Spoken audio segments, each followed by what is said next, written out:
You're an official Rob Brown lockdown. Manufactured locally for the Carolinas. This is the Rob Brown Show. Yeah, Good morning. Oh, man. Hi. Hello. How's that? Hi. What's up? How's it going? Ladies, gentlemen, welcome to the Rob Brown Show's on your radio. It is the Fan Upstate. Happy Thursday, my dudes, my dudettes, my amigos, my amigettes. It is spectacular to be with you one more time again. Welcome in. I am Rob Brown, the great Malonzo on the ones and twos. This bright, beautiful, it's not bright yet. We'll see if it gets bright. But this hopefully lovely Thursday morning that we enter all together, hand in hand, arm in arm with the optimism. Why would you start that way? I don't like touching because you said arm in arm, and I don't want to do that. It's fair. It's very. If I'm getting touched this early in the morning, you know what I mean? It better be. I'm sure there's a country song about it. Touch me in the morning, touch me at night. Damn, look at that. 2 lines in, I'm already hitting a banger. Yeah, I know there is actually a country song that says it, but I can't remember what it is. Every time you touch me, it makes me feel all right. Bang! Look at this. Easy. Hollywood. Nashville. I told you country. Call me. I told you country was easy. That was more of a commercial jingle than it was anything else. Let's be real. Hey, actually, there's a Diana Ross song called "Touch Me in the Morning." I was wrong; it wasn't country.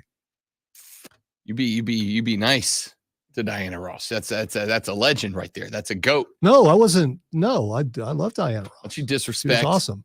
Still wonder if she was actually Dirty Diana, even though it was said that she wasn't. But it sure does seem like she might have been. Dirty Diana is Mike's most unappreciated song, isn't it? That's a bang. That's an absolute banger. Oh, the guitar kills in that song. I love that song for sure. It's his most underappreciated song. I think it's got to be way up at the top if it ain't number one.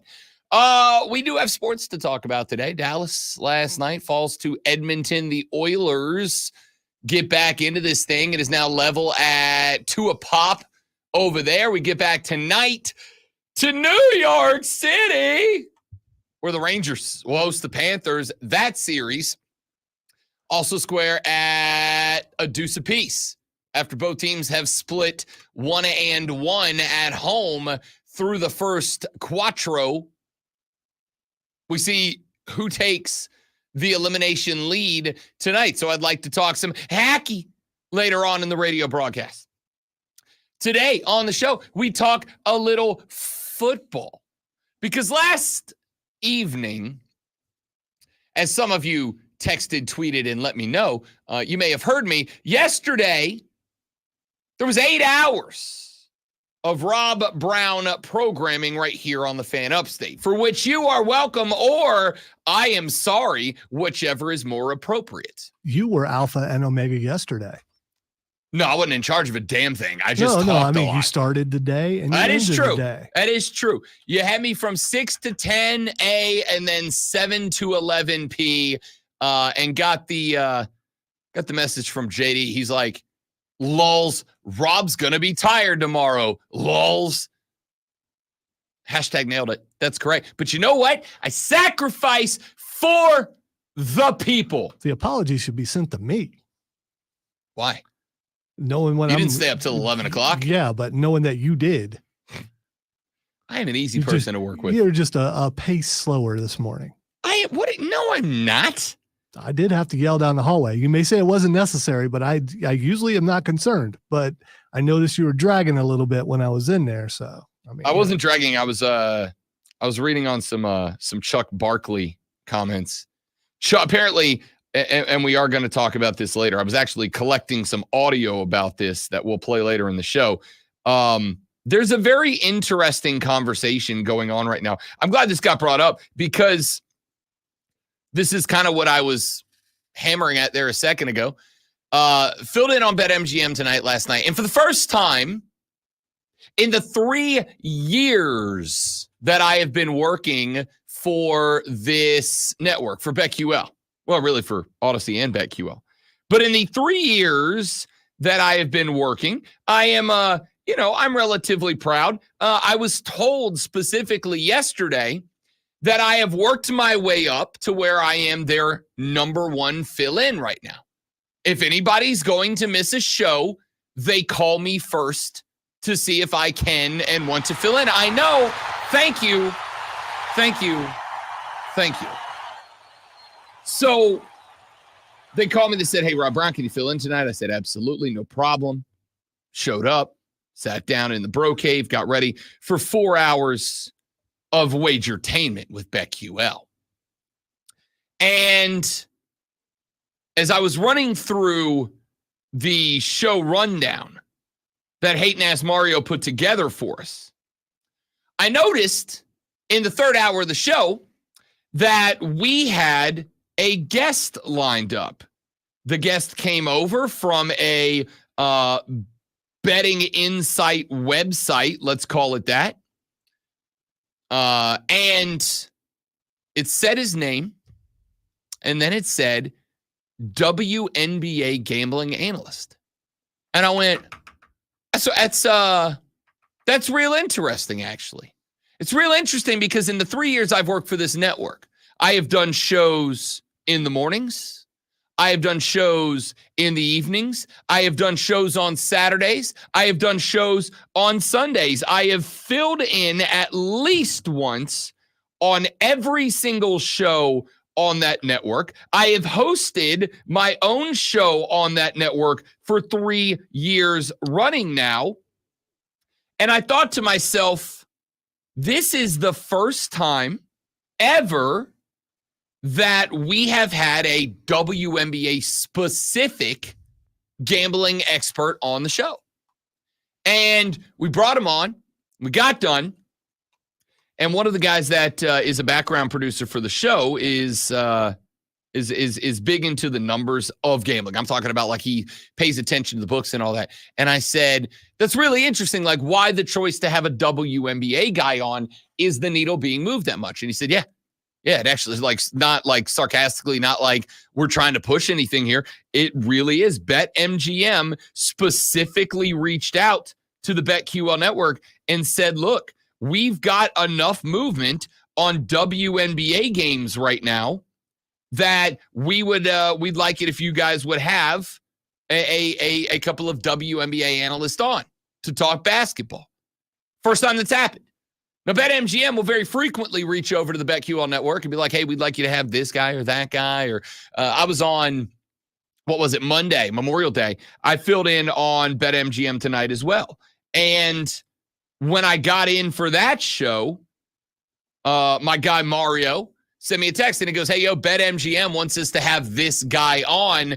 And the guy came on specifically to talk about NFL rushing yard leader prop bets. That was it. It's a whole segment. He wanted to talk to us about an article that they had posted about who would likely end up being the rushing yards leader in the NFL this year. And it's a fair discussion. You got a lot of running backs that have moved teams, a lot of running backs that have moved systems, a lot that haven't, that have been successful where they are now, et cetera, et cetera, et cetera, et cetera. But that's kind of how the game works, is they will reach over and go, we'd like you to have this guy on, or we don't know who we'd like who you're going to have on, but we'd like you tonight to maybe focus on this. And it's ordinarily got something to do with whatever's happening in the sports gambling landscape on the day, right? Like on Monday, obviously we were still in the mix of having both NBA conference finals working. And so they reached over and said, we'd like you to have somebody on to talk NBA playoffs. So we did. So I'm sure that part of it is because for the next week and a half or so, until June 6th, when the NBA finals start off, assuming Dallas puts away Minnesota tonight. By the way, I'm not assuming that. We'll talk about that game coming up at length in a few minutes.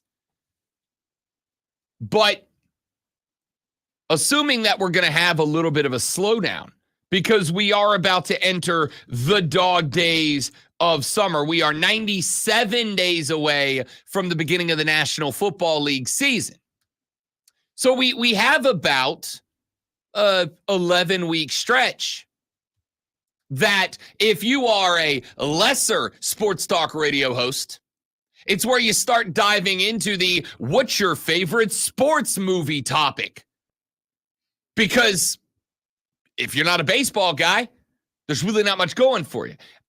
You're going to have a couple of weeks of bleed over of the WNBA season, which extends past the NBA season a little bit. So I thought, all right, they're just, they're trying to tune us up. They're trying to prep us up a little bit. Because if you're a gambler and you're a gambler whose philosophy is you put in a solid quantity of bets, you got to have something to bet on. Let's get you warmed up and ready for the WNBA. Now, where am I driving at with this 4-minute breakdown?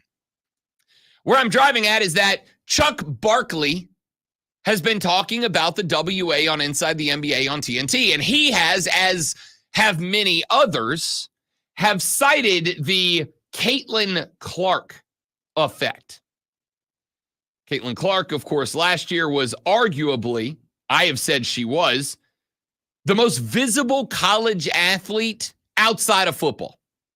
Outside of football, the most visible college athlete. And the only dudes in football that were more visible than Caitlin Clark were like Caleb Williams, Jaden Daniels, Marvin Harrison Jr., right? I would even say Caitlin Clark was more visible as a college athlete last year than the overwhelming number of football players, even including the ones that were going to the draft. I think once you got past the first 3, 4, maybe 5 players going into the NFL draft, Caitlin Clark was the most visible player in college sports last year. Now, I know a lot of folks have said, well, Rob, that's only because the media propped her up to be. I mean, the media gives you what you want. This is one of those things that I find myself constantly in battle with people about. The media only puts on TV what is selling, okay? All of the media's got an agenda. The media's got this desire to push this or that upon us. No, they don't. They give you what you want. They give what you want. I promise you, and I've said this how many times, if you don't like a thing, don't pay attention to it. Because every single day, at the end of the day, a bunch of dudes and dudettes in suits look at numbers and they go, this thing is selling, this thing does not. I worked in news. Do you know why every news broadcast? It never starts with elementary school boy hosts fundraiser to raise money to get dying teacher the kidney transplant that she needs, right? It's never that. What's the lead story? There was a major car crash on the interstate today. 17 people are dead. Like, that's the lead story. Now, if we're keeping it a buck, those two stories impact your life the same. That is not that much, right? It might make you feel good or make you feel bad, but the value of those stories is only feel. It's how do they make you feel? The kid who raises money to get his teacher a kidney transplant they need makes you feel good. A 17-car accident on the interstate makes you feel bad. The reality is, people continue to flock to emotion above anything else. So Chuck Barkley said about the WNBA that they need to, the players within it, stop being, I'm using his words, and I'll play the audio coming up in a minute. Stop being petty about Caitlin Clark. And then there was kickback from some of the players, including one in particular who told Chuck Barkley to either, quote, invest or shut up, end quote. A bunch of the WNBA players started going off on, no. That's not how we want you to talk about the league. That's not how we want you to talk about our players, our game, etc. And like, on one hand, I get it. But on the other hand, I'm kind of looking at this and I'm wondering to myself, is part of the reason that the WNBA has had a hard time catching on? I mean, listen, I'm going to call a spade a spade. I'm watching WNBA games still. All right, But- this is a product of what's going on in the world today. People want to take one side or the other when the players in the WNBA should probably just let this thing be what it is. She's bringing a bunch of attention, whether you like her or not. She's bringing a bunch of attention to a league that hasn't had any for a long time. You should be happy about that and just let it go. I mean, because if you draw lines and say she's here because of this, and why are you guys paying attention now and you didn't pay attention last year, what you're going to do is the new fans that are coming over because she brought them there, they're going to go, why do I want to be over here with all this divisiveness when the people who are in the WNBA can't get along? It's not worth my time. We are going to talk about that because I've got the audio that a number of players have fallen back on from Chuck Barkley. I've got that audio. I'm going to play it for you. I'm going to read you the response of a couple of the players, including one in particular that really kind of got this conversation juiced to the max last night, because I put that in contrast to the fact that over here, I've got one of the biggest sports books, and all they do is try to hype to get people to make bets on stuff. Over here, I got a sports book that called a show I hosted and said, hey, we want you to, for the first time that you've been hosting the show, we want you to have someone on to specifically talk about this league in the sport. Not a basketball guy, not a guy coming in to talk about the NBA or player props or league awards or anything like that. Just talk WNBA and what's happening. And on the flip side, I've got an athlete from that league yesterday that is trying to tell people how they should be a fan of that league. And I'm curious as to where the middle ground is between those 2 points. We'll talk about that coming up later in the show. We got to get to the NCAA here in just a moment, because the conversation started yesterday that is going to make college football look that much more corporate. And I'm very, very interested in your response. I will tell you what that is when we come back. I am Rob Brown, the great Malonzo on the ones and twos. The Rob Brown Show is going this morning. We're going to be busy. Rashad Beard at 8:40, Fight Club at 9:20. It is the Fan Upstate. Prize Picks. All right, guys, quick live read, and we're coming right back. Stay right there for me, please, and thank you.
Ross Dellinger from Yahoo Sports is reporting that there is a new conversation going on regarding exactly how college football programs, college athletic departments, I think one of the mistakes I have been making, and I think a lot of folks are making it, but I know I have been making it, is that when we're having this discussion, it keeps ending up being college football focused, college football centric. And the reality is this is a discussion that is going to impact athletic departments as a whole. This is not a football only discussion. And this is probably one of those places that it is going to stand out the most. Yesterday, Ross Dellinger reported that athletic departments are currently having a conversation. The conversation, obviously, with the $2.8 billion back pay that has got to be responsible or has got to come from the NCAA, and the NCAA is going to hold all of its member institutions responsible for that $2.8 billion. Athletic departments are trying to find new revenue streams. We know that the majority of the money is coming from television contracts.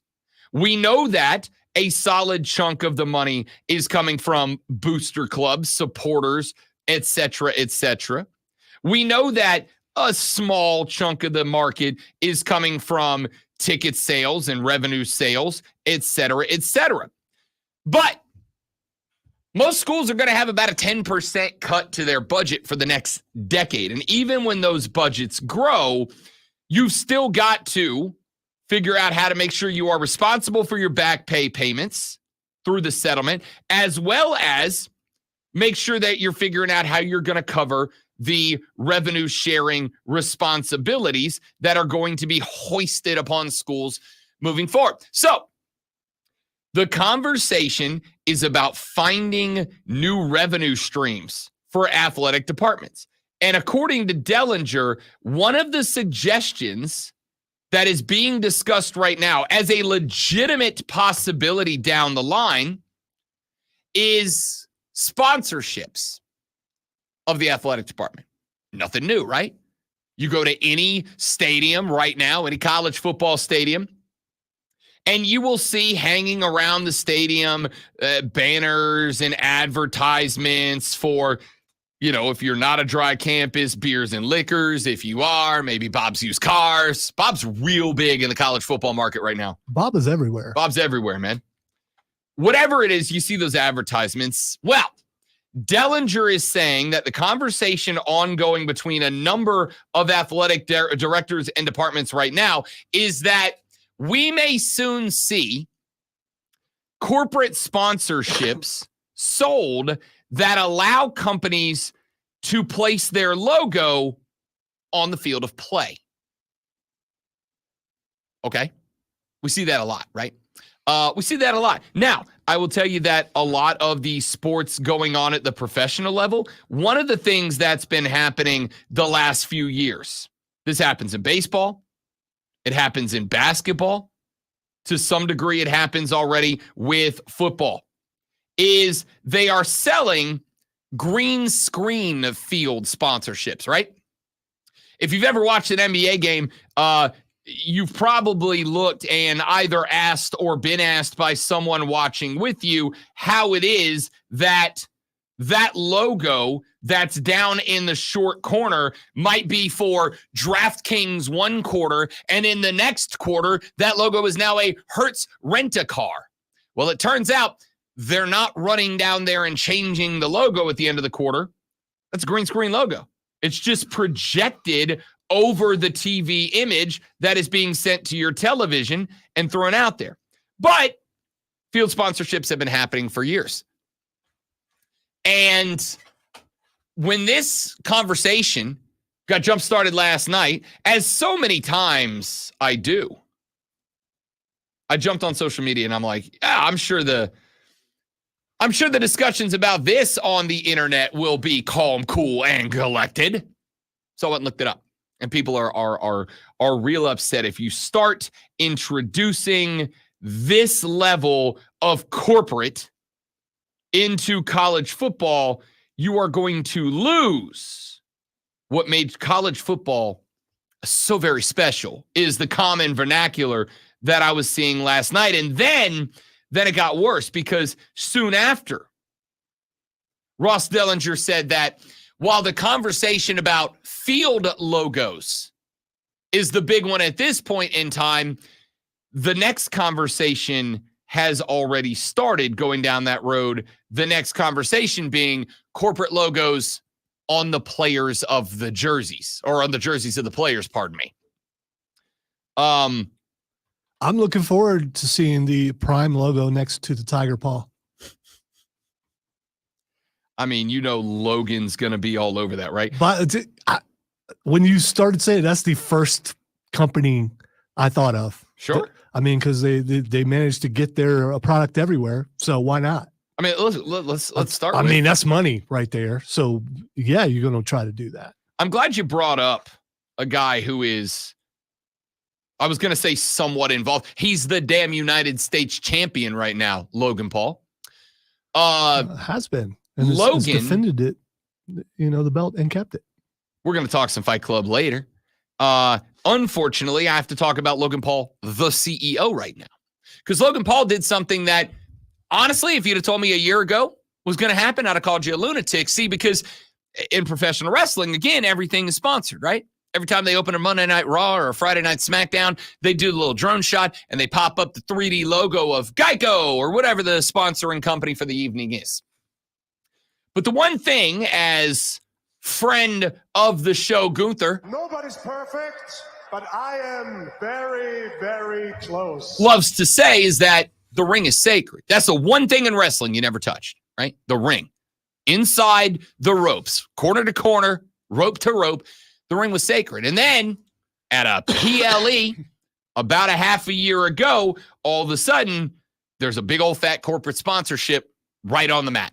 Right there on the mat where the guys are wrestling, right? Everything is corporatized now. Everything is monetized now. Welcome to the game. And college football is not above that. And now that college football, which was, again, above that forever. I told you earlier in the week, as somebody who enjoys, because I'm a gigantic dork.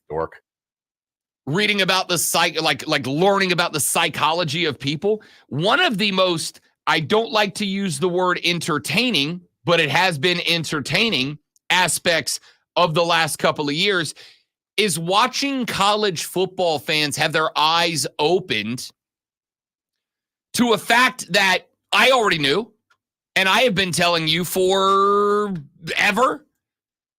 College football is not special.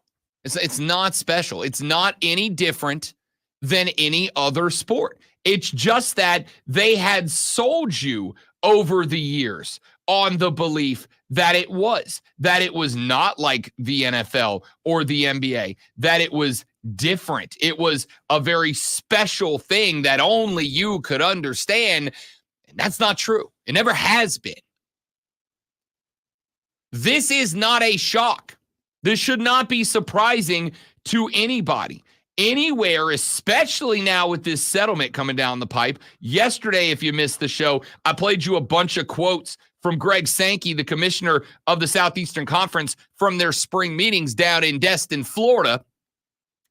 And he mentioned the settlement in like every answer that they gave, right? Hey, how do you feel about roster caps? Well, we got to figure out about the salary first. Hey, how do you feel about the NIL collectives moving forward? Well, we're going to know, but we got to figure out what the settlement's about yet. The settlement is the biggest thing to ever happen in the land of college football. So, yes, they've got to figure out how to address it. They got to figure out how they're going to handle it moving forward. It is something that is going to be a very difficult spot to maneuver. Why? I mean, are there going to be fans going, well, I'm not watching – If I'm watching an Ohio State game and Marvel Studios logo shows up because the latest movie is coming out and it shows up on the field in green screen, I don't care. I mean, how does that affect the play on the field? It doesn't. Right. And you don't care. And that's spectacular. I don't either. I'm in the same boat with you. I could not care less. I'm already used to it. I'm a soccer guy. In soccer, the logo on the front of the jersey is a corporate logo. There's no team logo. There's a team badge up on the crest. It's just like a bunch of NASCAR fans. I mean, NASCAR, Absolutely. they're full of that kind of stuff. I mean, NASCAR, sponsorships, yeah. In NASCAR, we don't refer to the driver of the car. We refer to the logo on the car, right? Corey LaJoie's driving the Chili's number 77 this weekend. That's how we refer to it. I'm used to it. How you doing? Thank you very much, Corey LaJoie, friend of the show. I am used to it. It is not anything that jumps off the page at me. But I was going through last night, and there were a bunch of people on the internet who were like, yo, logos on the field's one thing. They start chunking logos onto the players' jerseys, which are supposed to be like the thing of that school. I'm out. I saw an Auburn player last night. He's like, yeah, I'm going to tell you right now. If I see a corporate logo that shows up and on the Auburn blue, orange, and whites, I'm going to be done with college football. And I'm like, liar. What? You're a liar. Yeah. I mean, Andrew moving to Canada. That's still my go-to. All these people, oh, move to Canada. No, you won't. And you're not going to stop watching because of the logo. You're just not. I agree. I don't know what kind of stand you made. You just make yourself look dumb because you're not going to do it. I heard I'm never watching anymore. When the portal came out, numbers went up. I saw I'm never watching anymore. When NIL came into play, numbers have gone up.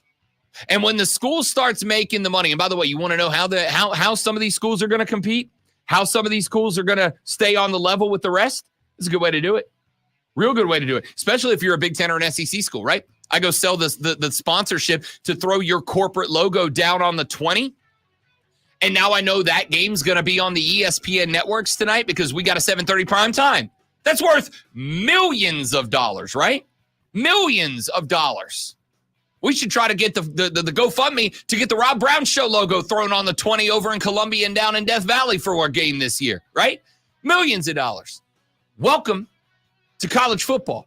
Nothing's changed about the game, just the way it's presented. We'll talk more about it coming up later on in the show. Rob Alonzo and you, the Rob Brown Show rolls on. It's the Fan Upstate.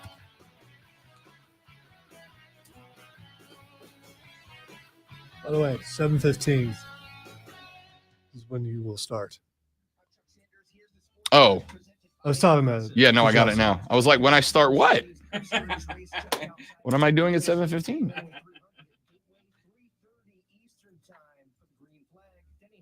It's kind of like I forget what I was going to say. The Nationals hated the Braves a 7-2 setback on Wednesday. Atlanta drops to 31 and 22 overall. Blaine Thomas put the Nats ahead with a 3-run homer. Mackenzie Gore got the win, improving to 4-4. He struck out 10. The series finale is tonight. Braves lefty Ray Kerr gets to start. He's 1-1. The Nationals go with righty Trevor Williams, who comes in with a 4 in a Hey guys, I'm gonna step away for 10 seconds while I get something fixed. I'll be right back.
Got the Darth Brooks shirt back in the rotation.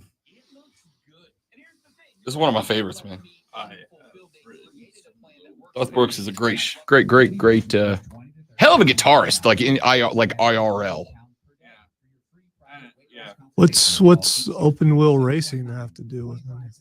Why'd you say IRL? In real life. I get it. Okay. All Wouldn't it? right.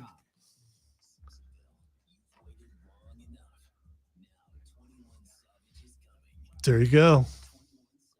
There you go. I actually would go see that show. What show would you not go see? That's also very fair. Wait, is this going to be in like Greenville or whatever? Simpsonville. Ooh. Is it bad that I don't know who it is? 21 Savage? Yeah. You've heard some of their stuff before. I haven't. I listen. To I guarantee you have. You just don't know you have. I stopped listening to new music Doesn't unless matter. it's It on a was- Taco Bell commercial. It's I was gonna say it's they've had some stuff on some commercials.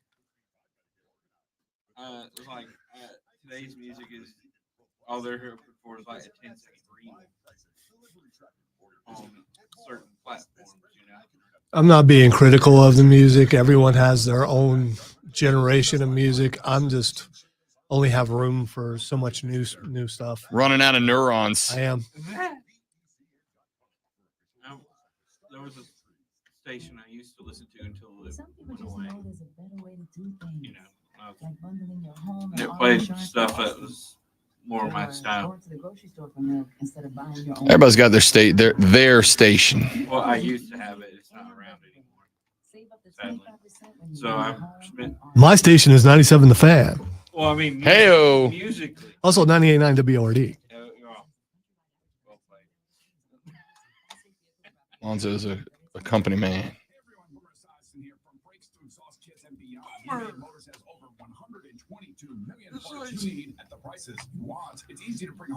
The whole boomer thing. How many of those guys are still alive? I mean, I'm not being mean. I mean, Yeah. Ray was a boomer, obviously. You don't know Ray, but Oh, Ray. Where did Ray go? enemy of the show. I think Ray.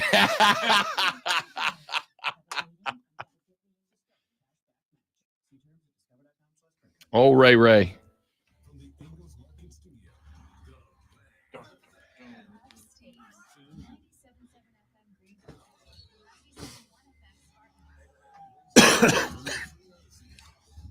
The Infinity Sports Network.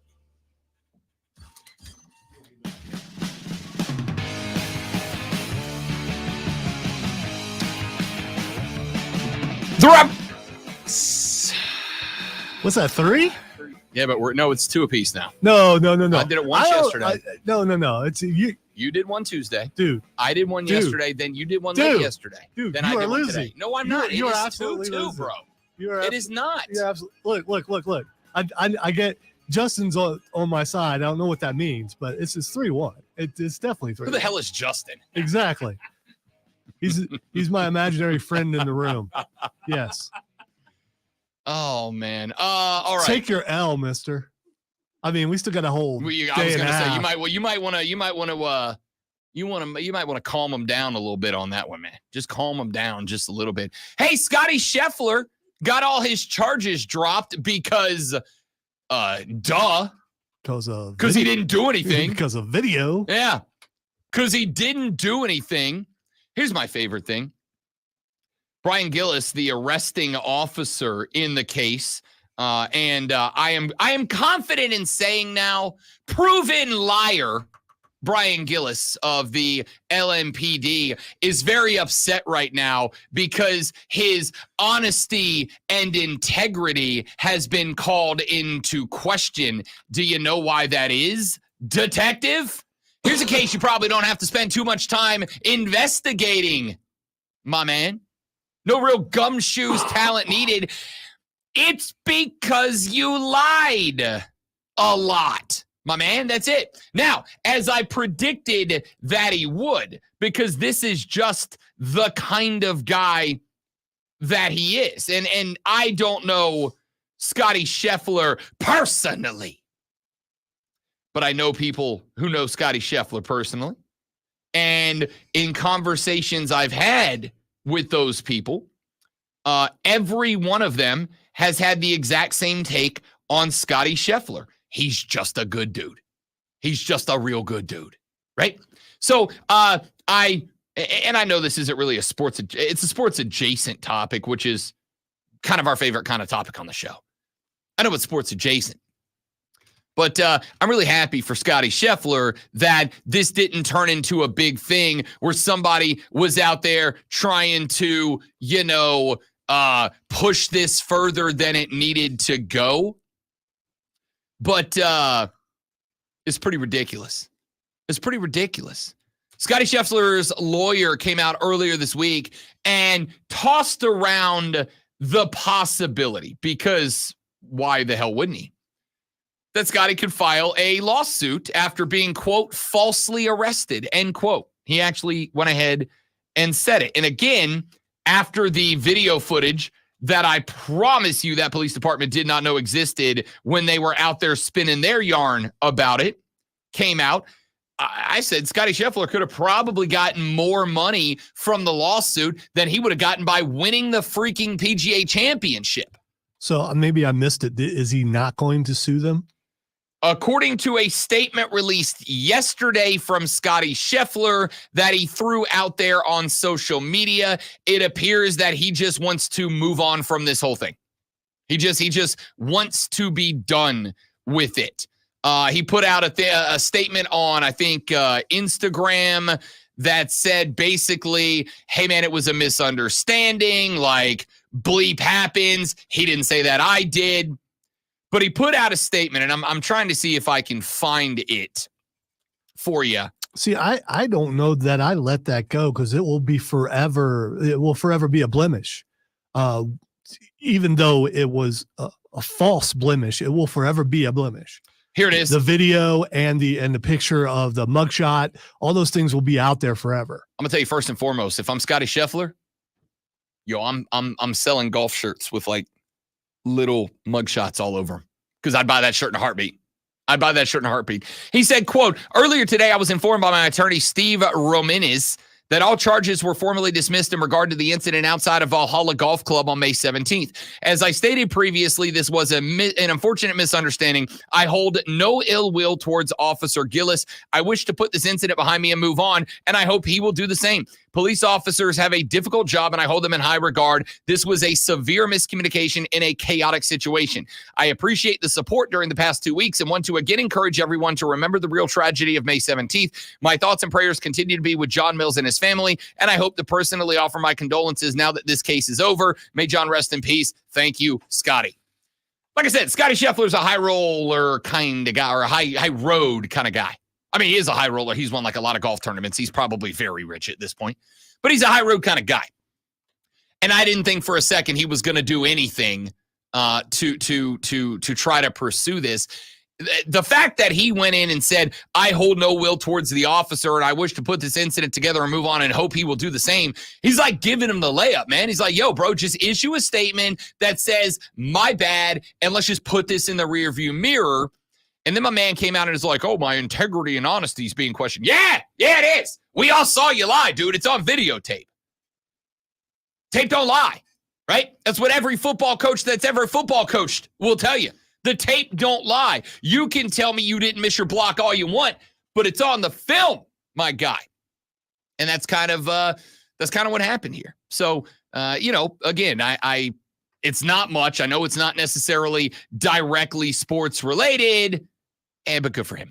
Good for Scotty.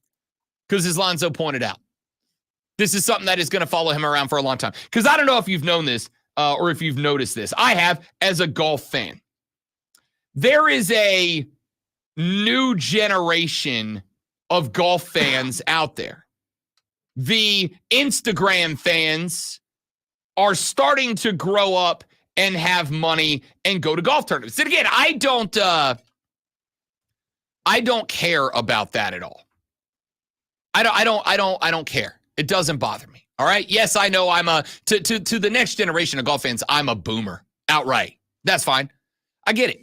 But I have watched the game grow more from social media than from Tiger Woods in his prime all right, that's a bit of an exaggeration, but it's getting pretty close. I have watched the game grow from guys on the gram like Manolo. If you don't know Manolo, you should go look up Manolo. He's hilarious. He's just a Instagram influencer who is a caricature of a Latin American golfer who's freaking hilarious, but he gives really good golf tips. Like he's got some good stuff. And those folks are starting to find out golf's pretty cool, man. Golf's pretty cool. It's a fun sport to play. It's a fun sport to watch. Even my great bearded metal friend Diesel, who, if you watch it, there's nothing corporate about Diesel at all, has gotten into golf. It's a great sport. And it's Alice Cooper is a great golfer. All right, to take you a little bit further back, quote from my computer: "Your device has run into a problem and requires an immediate restart." So I don't know. I'll be back stream in just a minute. It's okay. It's all Lonzo all the time. You wanted it. Now you got it. You wanted the Zoe. You got the Zoe. So this kind of stuff happening in golf is, as much as I know Scotty Scheffler doesn't want it out there, this kind of stuff is good for golf. It just is. This kind of stuff is stuff that puts golf out there onto the landscape. It needs more character. It needs more personality. The only thing I wish that was different about this. I don't know, dude. So they should be more arrests? No. Okay. No. What I'm saying is, if this happened to a Bryson DeChambeau, who, by the way, has there been a better redemption arc in sports in the last 2 or 3 years than Bryson DeChambeau? Bryson DeChambeau, when he was big muscle boy, when he was big strong boy on tour, Bryson DeChambeau was a pretty unlikable guy. And that's from me, who likes like unlikable dudes, right? I'm a heel fan.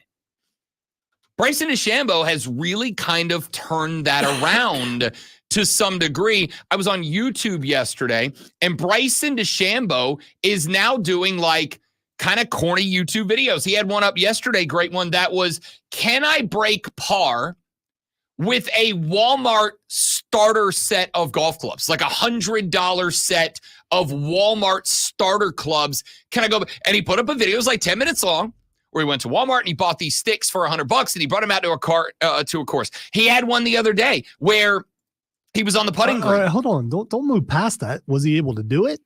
I don't remember because I didn't get a chance to finish it because I was hosting BetMGM tonight, so I didn't get to finish it. All right. But I plan on it. I've saved it to go back and watch it.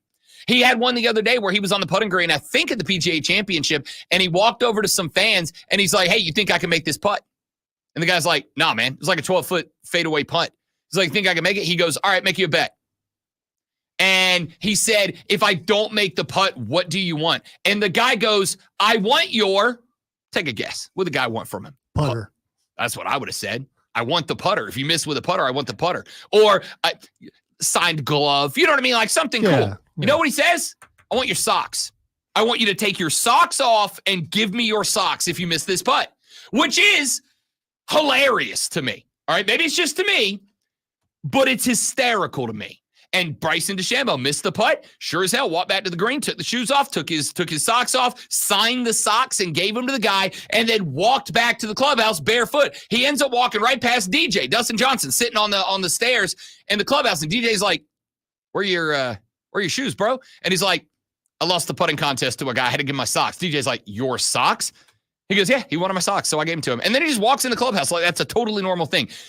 The point here is, there are some dudes that are embracing this era of the athlete having access to the fans like never before. And somehow Bryson DeChambeau is out on the leading edge of that. If this happens to Bryson DeChambeau, I got no doubt Bryson DeChambeau is doing hilarious things with a mugshot. Scotty Scheffler's just going to let it go, which again is hilarious because Scotty Scheffler could win like a lot of money in a lawsuit if he wanted to, but he's looking at it and going, "Nah, I'm good. I'm good." And I don't know if that is better for Scotty Scheffler or golf. I do know I am glad for him to put it in the back pocket because Scotty Scheffler is a dude that gets dialed in and wants to stay dialed in and wants to be completely on his game. Do you and wash all those of that socks? was a distraction. Do you wash those socks? Hell no, I frame those socks. So they're stinky. I guess if you frame them and put them behind glass, maybe they don't smell anymore, I guess. I go get the video. I pull a still out of the second that he handed me the socks. I print a picture out. I get a shadow box. I put the sock. I hang the sock that he signed off to the side. next to the picture of me giving him the socks, and I notch it up as that time I beat Bryson DeChambeau. End of caption. So not an NFT, but No, it's a souvenir hanging Okay, above the all right. TV in the bro cave, Bryson DeChambeau's sock. Again, I hope that if something like that ever happens to me in the moment, I have the wherewithal to come up with something that funny.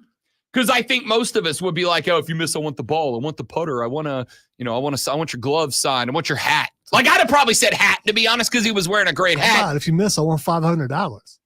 Nah, he said, like, what do you want from me, right? Like, I get it. Well, yeah. I don't want money off of that. Money, I'm going to go somewhere else and spend. I want something that is the story of the time that I want to bet against Bryson DeChambeau. I think I'd have gone hat. I want your hat. I want you to sign your hat. I want your hat. I think that's what I'd have gone with. My man said, I want your socks. And What- DeChambeau honored it. That's What cool. if he said, I want your underwear?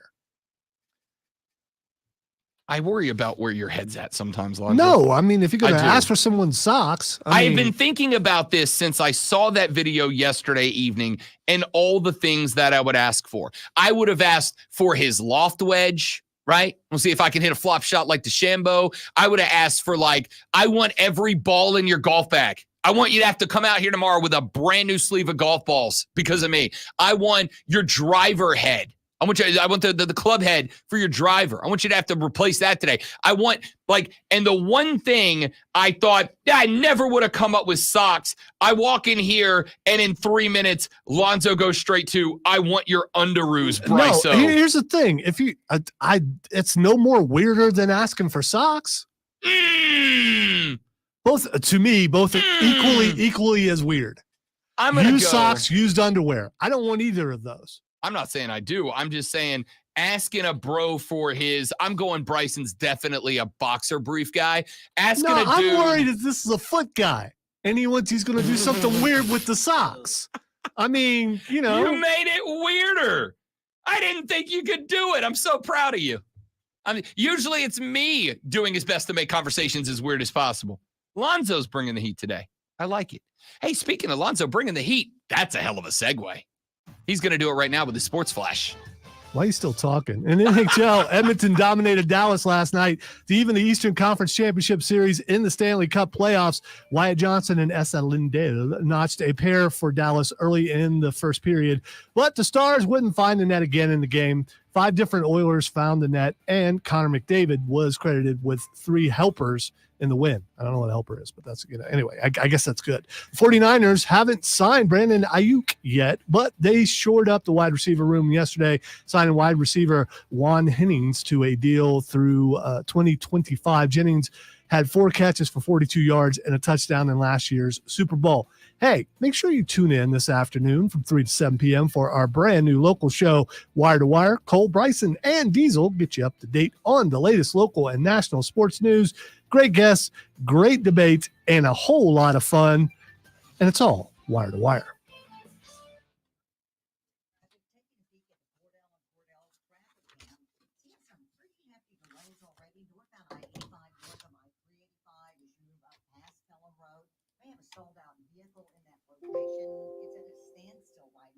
Southbound onlookers, that's heavy along I-85 back towards Rockland, McClellan, and your I-85 at Parkinsville Road construction, that's been picked up.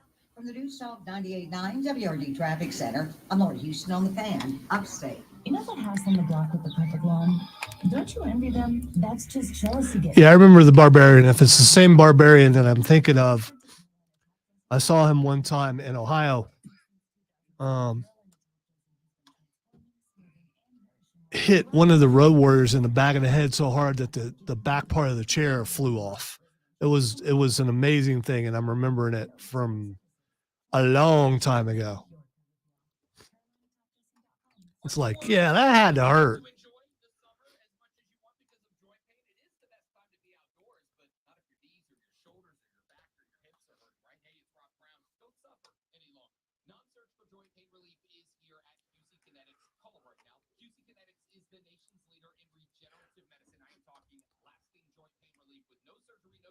And no downtime. QC Kinetics advanced treatments harness your body's natural ability to restore and repair damaged tissue, so you can walk and run and hike and play golf and kayak and whatever you want to do. Again, QC Kinetics is under the leadership of former orthopedic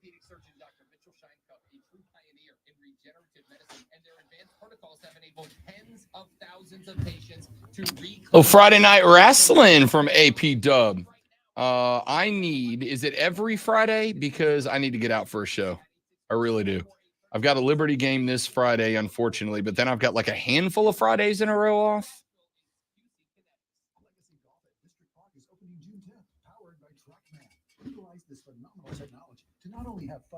So if it's every Saturday, I'm in.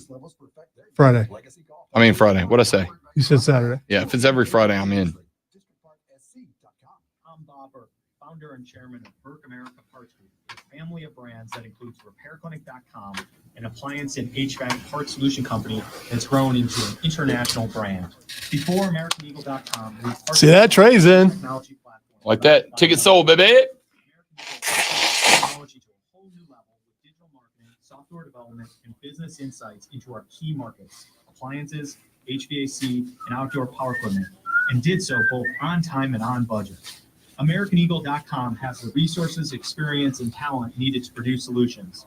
Our new technology platform, developed by AmericanEagle.com, has produced tremendous results with higher traffic, conversion, engagement, and online revenue. If you have any home repairs you need to take care of, check us out at RepairClinic.com. If you need a world-class website, I recommend AmericanEagle.com. Every now and then somebody strikes gold on the text line from the other station. Somebody just texted, Stormy Daniels is really hoping for a hung jury. That's a brilliant text. Oh, so you can see both. Yeah, we share text line with Word. Oh, man. That is objectively funny. Oh my god. Now, will they read it? Is the next question. Well, Tara's not there. The fill-in, I don't know if he will or not. Tara would have read it, but the fill-in might. I don't know. I'll have to ask Tim if he read it. Wow.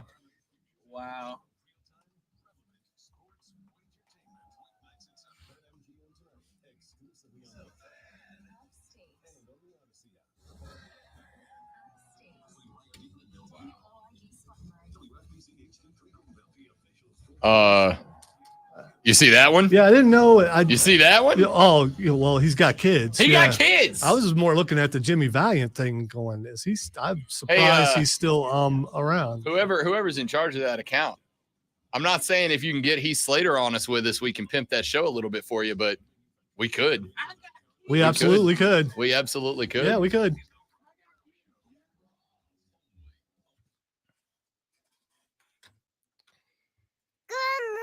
And away we go with hour number 2. Ladies and gentlemen, boys and girls, children of all ages, welcome back. It is the Rob Brown Show. It is the Fan Upstate. I am Rob, the Great Alonzo, on the ones and twos today. Be a part of the show. The renewal by Anderson of the Carolinas fan phone is open for you right now at 844-326-3663. That is 844-FANFONE. If you want to jump on the air live with us, you can also text us on the text line at 71307. 71307. Start your text with FAN, F-A-N, FAN, F-A-N, and we will read it on the radio if it's good enough. Yeah, if it's not good enough, you're probably not. Don't look at it before you send it and go, is this good enough for the Rob Brown Show? If not, don't do it. I really want to read the text that's not to the Rob Brown Show, but that I got to read during the break. I'm going to. I was going to say, I'm gonna read it. Like you're asking for permission or something. Go for it, dude. I'm gonna read it. Somebody texted because we share a text line with our brother station, WORD. Somebody texted to that station, Stormy Daniels is really hoping for a hung jury. That's an objectively good text. All right. That's the quality that I expect of you guys on this show. All right. Daddy, what does Mr. Rob mean? Why is he laughing? Okay, kids, listen, a hung jury is when the jury can't reach a consensus agreement. Okay. It's very odd that, a witness would want a hung jury. So I don't know why adult film superstar Stormy Daniels would want a hung jury. Would you stop doing your hands that way? A hung jury. you know? That wasn't what you were doing. It's like I don't even think you know what you were doing. A hung jury. That's an objectively funny text. And I am very mad that the Armada has not hit me with a text that good this week. I need better. I need better out of all of you. We're not talking about something like that. So, I mean, you know. Doesn't matter. It's still great. If you texted that joke to me, it's still getting read on the air. That's phenomenal work. Phenomenal work. Hey, it is 7:02 in the morning. You are 57 minutes right now on the dot away from having to clock into work. And when it's time to clock into work and when it's time to, send a response to all of those passive aggressive emails that your boss fired off last night, it's only 9:15. Why aren't you working right now? Because I don't want to. I'm watching hockey. Boss, leave me alone. You can't say that. So you got to come in this morning and hit him with the old, really sorry, had my phone on the charger. Really sorry, wife needed some help last night or whatever, right? Once you get those emails fired off, go ahead and take that first break. Go ahead and take that first break. Walk down the hallway. Go find Joe. Joe works down in storage. Right? So go grab Joe from storage. I want you to walk with Joe down to the water cooler. I want you to post up, set up shop, and you got to use that one little half a wall that juts out. You got to hide behind that so the boss doesn't see you. Yeah, help Joe out because Joe's lonely down there in storage. Yeah, man. Works that whole warehouse by himself. He's It's miserable. overworked. No one down there to talk to. Yeah. So go grab Joe. Be like, hey, man, let's go. What do you say we go catch a break? Grab your coffee. If you're not like me, or if you like me and you don't drink coffee, grab your Monster. If you're unlike me and don't need caffeine at all in the morning, you psychopath of a human being, grab your water from the water cooler. Let's talk sports. And if you're going to talk sports, you got to know what's going on in sports. And if you need to know what's going on in sports, you need to have this. Are you ready for the playbook of the peculiar, the almanac of the absurd, and the encyclopedia of the extraordinary? Well, you better be, because we're diving headfirst into the 3 top stories that will have your coworkers saying, most impressive. even before they take their first bathroom break. No. Here we go. Welcome to the water cooler cheat sheet on the Fan Upstate. It's the water cooler cheat sheet, the top 3 sports stories that you need to know before you get to the office and start talking sports with Joe from storage. Warehouse management, I believe, is his actual title. All right. You get a title, you earn the title. That's why Lonzo is executive producer, not producer, executive. He's earned the title. Right? Only one in the building. Yeah. He didn't go to 4 years of executive producer school to be called Mr. Producer. You feel me? So go to warehouse management expert Joe, and let's talk sports. You got to start with item number 1. Item number 1 has been for about 3 weeks and will remain for probably another couple. You're home for playoff scores and results. Last night, just one game between the 2 leagues that share a playoff window, the National Hockey League and the National Basketball Association. The Edmonton Oilers have drawn level with the Dallas Stars out in the West with a 5-2 decisive victory yesterday over the Stars at home. Looked like it was going to be all Stars early in this contest because Wyatt Johnston scored his 9th playoff goal less than a minute into the first period. And then less than 5 minutes after that, Esa Lindell got his 3rd playoff goal off the helper from Miro Heiskanen. That made it 2-0 Stars. I was on the show. I'm like, uh-oh. Is Edmonton gonna blow this? They did not. Because Ryan McLeod and Evan Bouchard and Matthias Janmark and Leon Draisaitl and Matthias Ekholm all score back-to-back to not only claw back in this thing, they tied it up at the end of the first period at a deuce apiece. Edmonton got 2 more in the second. They added an empty netter with less than 2 minutes left to play in the third, and the Oilers strike back. It was a 5-3 Stars win in Game 3. Now a 5-2 Oilers win in Game 4. Game number 5 is tomorrow night back in Dallas, and the Stars will try to push the Oilers to the brink of elimination before Game 6 goes back to, Canada and Edmonton on the 2nd of June. No NBA game last night because Boston destroyed what was left of the Indiana Sirs. I hate it so much. It's really bad. I mean, and that's from Lonzo, who goes out of his way to defend my young Padawan Mario. Well, because all executive producers stick together. It's an unwritten rule. We just know. But still, that's just bad, dude. It's real bad. The Pacers get destroyed by Boston. So no game last night in the East as the Eastern Conference Finals was wrapped up a few nights ago by Beantown. Now they await the winner of the Western Conference Finals, which, as you all know, courtesy of a Minnesota Timberwolves win on the road at Dallas in game number 4, heads back to the Land O'Lakes tonight. And the only question is Derek Lively a go? The answer is we don't know yet. He was upgraded last night from doubtful to questionable. And the reports coming out of Dallas are that he is expected to play this evening. That is, to me, the key to the game. He is the variable between the Karl-Anthony Towns that showed up in game 4 and looked like Karl-Anthony Towns, and the Karl-Anthony Towns from games 1 through 3 that led me to label Karl-Anthony Towns the biggest disappointment of this postseason so far. Derek Lively was the only variable that I can empirically identify between games 1, 2, and 3 and game number 4. You had 2 games in Minnesota. Karl-Anthony Towns did not look good. Derek Lively played. You had 2 games in Dallas. Derek Lively played in one, did not play in the other. The one he did not play in is the only one that Karl-Anthony Towns actually looked like he knew what the hell he was doing. He is expected to be back tonight. He is listed as doubtful. If you are a gambling man, it's actually rambling man, but I changed it there, see, because it rhymes and that works. Yeah, it wasn't even close to the tune though. So trying to win some bets and doing the best I can. Okay, that's better. Not good, but better than, yeah. When it's time for wagering, hope you understand. Betting it all on the Mavs. You are almost there. I was right. What do you mean almost there? I have arrived. I am at the destination of Bangerville. Population me. That's true. That last part, that's true.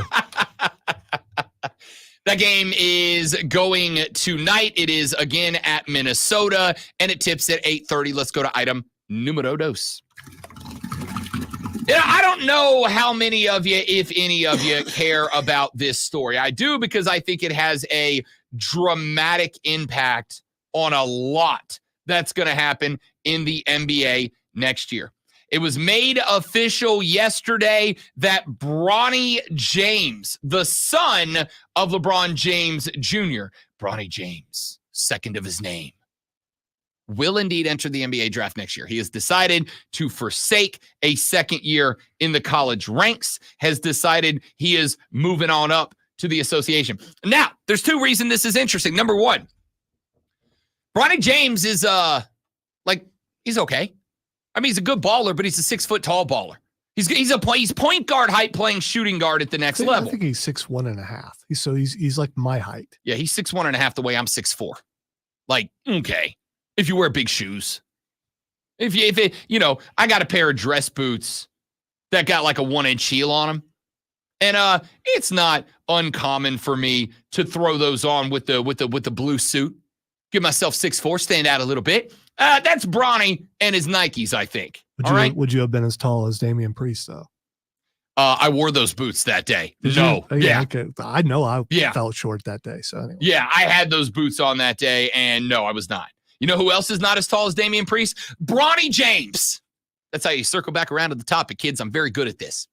So Bronny James is indeed going to the draft. And I have said multiple times, including last night on the nationally syndicated BetMGM Tonight radio program, I have said a number of times, if he didn't have the name James across the back of that jersey, Bronny James is at the best a mid-second round selection at the NBA level. I watched a lot of his games last year at USC. And don't get me wrong, I got a lot of respect for Bronny James. You will all remember the heart issue that he had that caused him to go catatonic on the floor during a practice. My man battled back from that.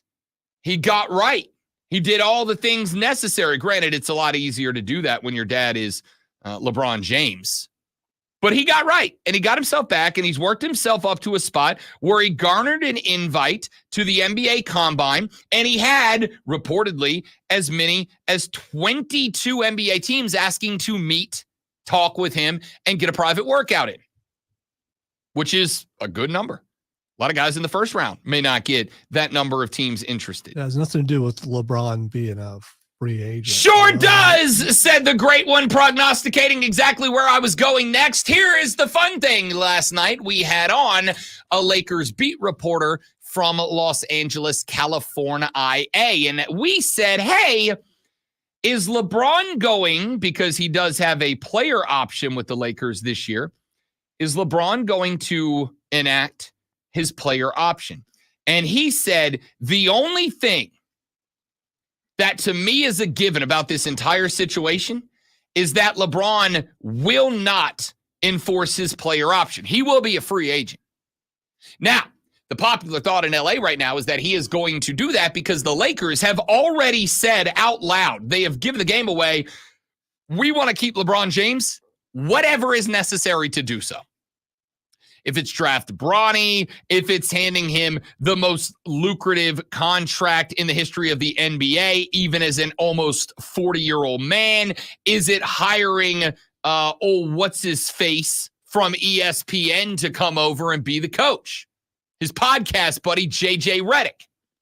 Whatever it takes, we're going to make sure it happens to keep him in the fold, except for if he does not enforce his player option, and he does become a free agent, his agent, Rich Paul, can be on the phone with other teams. Now, LeBron has said that the comments he made not terribly long ago about wanting to play with his kid, he walked those back. He's like, hey, I wanted to do it, but it's not that big of a deal. Can we talk about the reality here? The reality is if LeBron James says that and he ends up on the same team with his kid, that team is not drafting Bronny James to develop Bronny James into a career NBA lifer. They drafted Bronny James to get LeBron. And it just happened to be that that's the price that they had to pay to do it. And I think LeBron is kind of protecting Bronny a little bit here. He wants LeBron James Jr. to get to the show and have an opportunity to be developed into a good NBA player. And if his recruitment and drafting is about his pops, that's less likely to happen. So I think what ends up happening here is LeBron says, nah, I was just kidding about that. So that the team that drafts Bronny because they want to make Bronny the best player they can. Except here's the thing. LeBron doesn't have to elect to sign with the team until after the NBA draft. Let me ask you this question, great one. If you're in charge of a mid-tier NBA team, let's say you are, the Cleveland Cavaliers general manager right now. And let's say your pick comes up somewhere around hypothetically 8. And let's say nobody selected Bronny James yet. Now, Bronny James is not a guy that's good enough to be the 8th overall selection in the NBA draft. However, LeBron James hasn't signed a contract with the LA Lakers yet. LeBron James is a free agent at that point. You drafting Bronny just in the off chase that LeBron James goes, yeah, I was just kidding about being just kidding. I do want to play with my kid, so see-tout, I'm coming home. I think you absolutely do that. Plus, there's the fact that, not too long ago during a playoff game, LeBron just happened to be courtside. And I know, he has a house there and all that. All the more reason to bring him back the end of his career, to end his career where he started. And I'm not even saying, I agree with all that for Cleveland's sake. And, and you can do one legacy to another. I mean, there's just so many things that you can do with that. So, and Cleveland was fairly close this year. You throw a LeBron and a Bronny on there, who knows? I'll tell you right now, if I'm Atlanta, number 1 overall, should Bronny James go number 1 overall? Hell no. No. Absolutely not. But Atlanta, since their run through the playoffs a couple of years ago, Atlanta fans have felt like the Hawks are pretty close, right? They got Ice Trae, although I think Ice Trae's on his way out unless something happens. If you're Atlanta, If you're Atlanta and you are thinking about this move right now, if you're Atlanta and you're sitting at number 1, are you maybe thinking, what if we go get Bronny? And LeBron and Rich Paul go, Jake, hey, we really did want to play with our boy. Jake, hey, we really did want to come on board. Jake, hey, I do want to play with my son 1 year. And Atlanta can make a call to LeBron, who's got all the money in the world, and go, look, man, here's the deal. We know you want to play with the kid. We got your kid. We think he fits in this offense. We need a power forward like you. We're going to give you an average NBA salary, but you will be in charge of your kid's development. You will help us develop Bronny. You will get to be helicopter dad. And when you're done, if you decide to retire with us, we'll immediately hire you on as a coach so that you can stay involved with Bronny. What if he goes for all of that? If he goes for all of that, if he buys in on that, maybe he's in Atlanta next year. Is it worth rolling the dice to take Bronny way ahead of where he should be taken for the off chance you get a 40-year-old LeBron James to come to town? Let's finish up with a very quick item number 3, and then we'll talk about it more on the flip side. According to Ross Dellinger, who is currently covering the SEC spring meetings down in Miramar Beach, Florida, my old stomping grounds, 38, baby. Nothing like it in the world. NCAA officials and conference athletics directors around the nation are considering allowing schools to begin selling their own corporate sponsorships in order to raise money that would go towards the $2.8+ billion back pay that the NCAA is responsible of, courtesy of the House v. NCAA settlement, and to utilize those sponsorships to raise money to put towards paying athletes moving forward. As of right now, the conversation is focused on potentially allowing schools to sell sponsorships that would then allow them to put corporate logos on the field of play, on the court of play, wherever they are playing.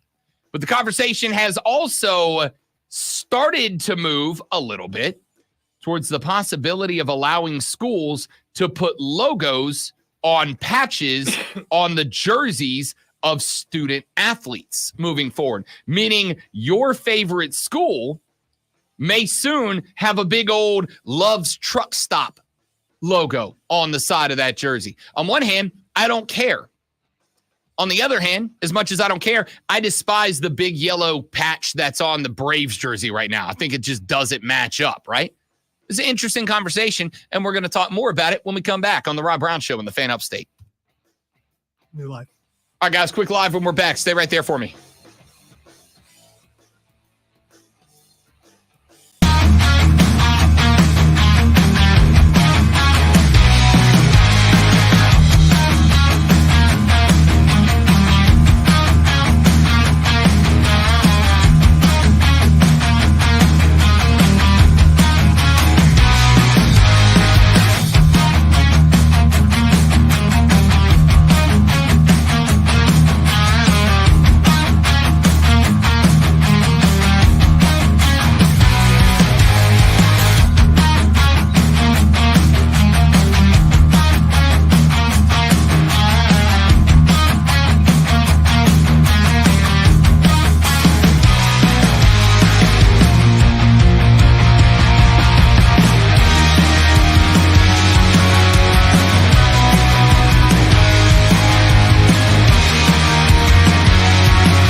right. If anybody is watching and knows Brother Silas, do me a favor. Please apologize because I was half paying attention to the stream comments and I accidentally tossed him the block. It is only for this stream, though. So I want him back in the chat tomorrow. So if you're still watching and you know Brother Silas, please send the apology from Rob Brown. And please tell him that I am interested in learning more about the mighty Dagon and the blue chipper case. No, he's not. He's very- anti your faction. He did it on purpose. He obviously doesn't understand the greatness of the church. I overreacted. And so this is what he did. I overreacted. All right. I was half paying attention.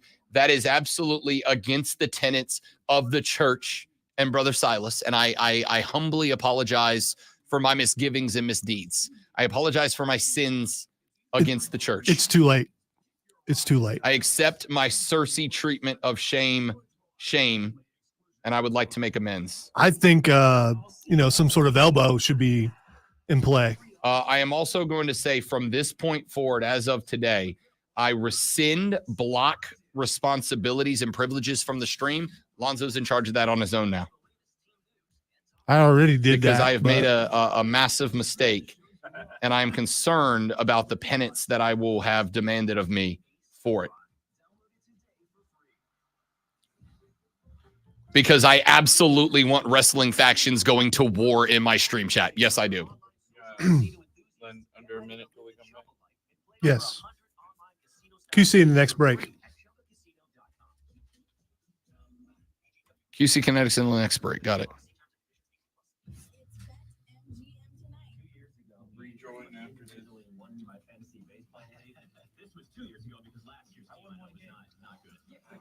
Like Trey's vouching there.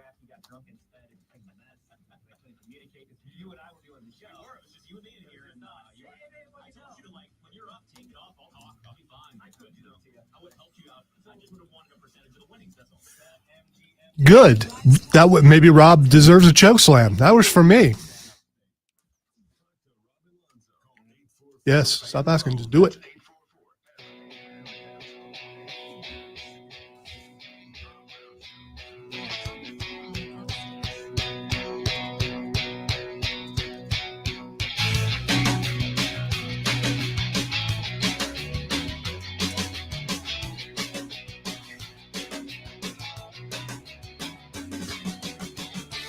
I'm not going to get too into it right now because I have a feeling that it's going to get better and grow. But there is a professional wrestling faction, a local indie professional wrestling faction that has entered the stream chat right now. And I want you to know, I don't think I've ever wanted anything in the world than for my stream chat to become a promo bulletin board for local professional wrestling figures. I want that to happen. All right, here's the thing. You're about to issue an apology. You issued it on the stream, and it's too late. I mean, it is too late.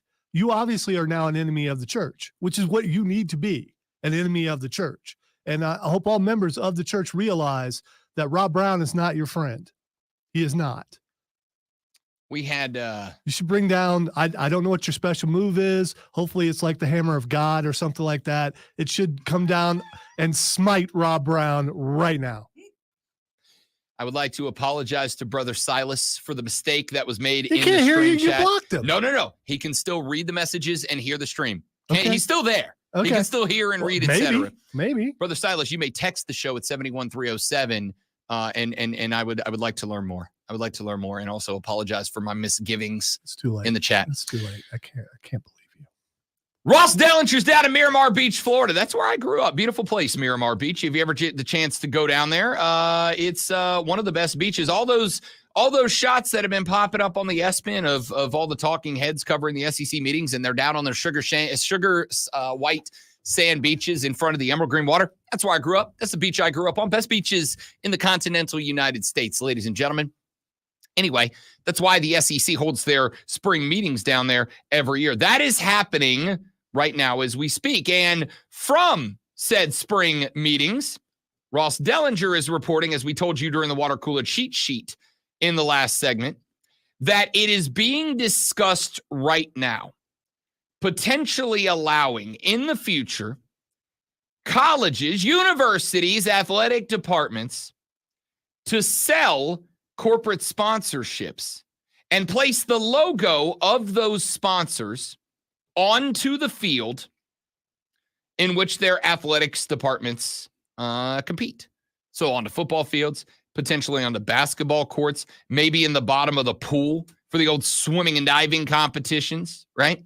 Maybe on some big banners that are across the finish line of a track and field or cross-country meet, whatever the case might be. I don't have a problem with it. I don't have a problem with it. It is secondary revenue streams for these colleges and universities, and let's go ahead and keep it a buck as the kids play. You got to have them now. You got to have them. The expenditures for athletic departments are going through the roof right now. It's partially because of the settlement that has taken place in the House v. NCAA court case, a settlement of north of $2.7 billion that is going to be split up, and every school under the NCAA banner is going to be responsible for some portion of that settlement revenue. You have got the new revenue split plan, which is going into place because of this settlement, which means that of the percentage of the money that each school receives in revenue, some of that can be spread down to the athletes. And while I know that some of these payment plans to athletes are optional to the school, they're not really optional for the big schools, right? Like they're optional the way that NFL voluntary workouts are optional. Like, yeah, it's optional for sure. In name and practice, it's optional. Great one. I don't know if you guys had optional practices when you were in high school. I did when I was, and I will tell you right now, they were absolutely optional. They were absolutely voluntary. And you better volunteer or else you weren't playing when the season rolled around. Yeah, the thing about that, if they're so voluntary, why do they take attendance? That's all I'm saying. Because they're not voluntary, right? So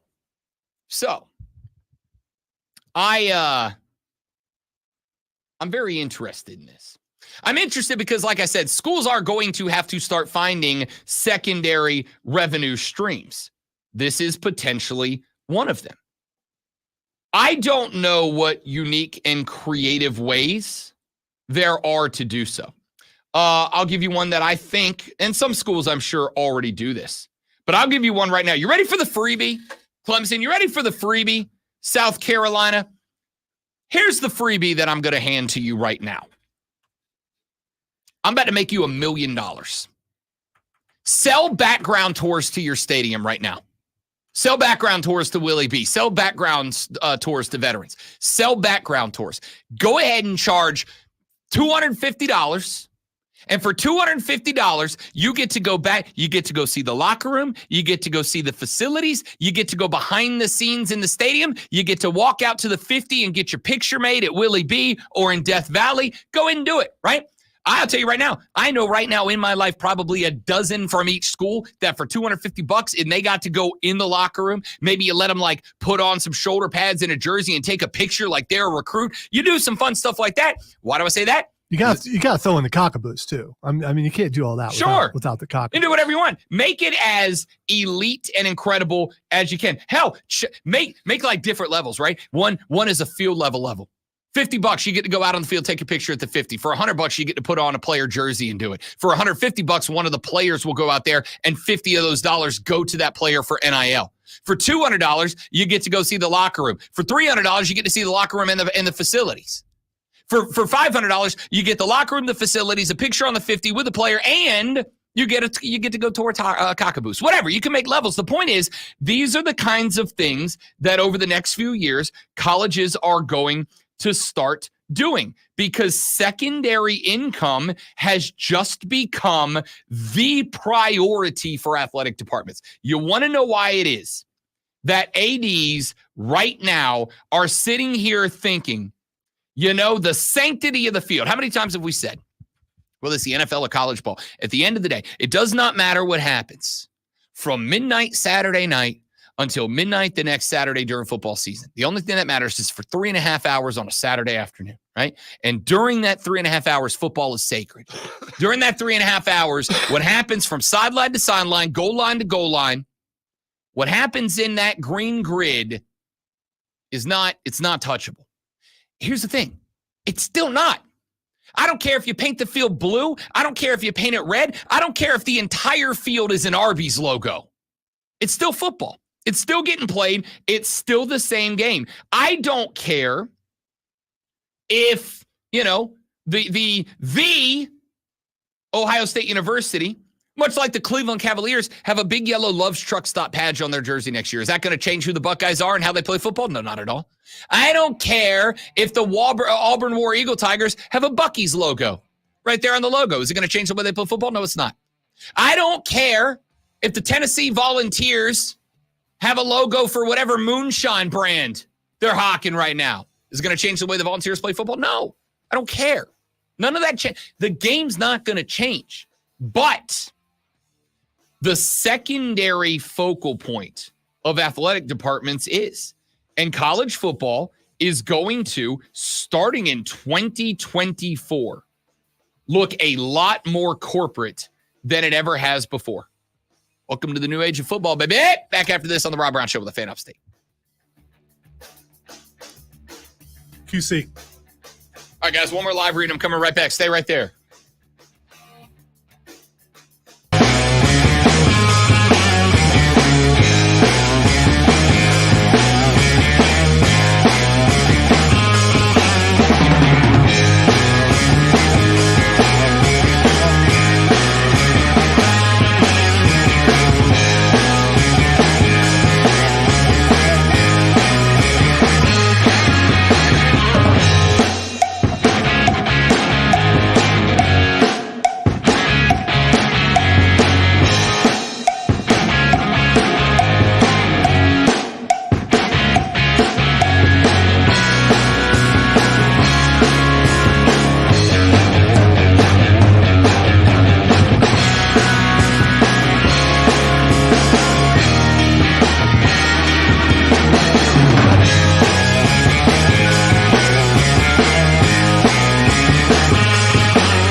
What? And Jacob, it is me. Good to hear from you, sir. You have found Jacob, huh? the J-Man. You have found it. I have been forgiven by Brother Yeah, Silas. I saw My that. But transgressions- he does not deserve your forgiveness. My transgressions. He deserves your wrath. have been That's what he forgiven. deserves. Though none of us know what kind of church it is. So, I mean, you know. I know it's the kind of church that responds to a mistake by feeding its aggressors to the monster Malach. Yeah, which is where he needs to go. Here we go. If it's Malik, it's probably a certain kind of church that maybe, you know, just saying. I might want to join. Maybe. Pagan.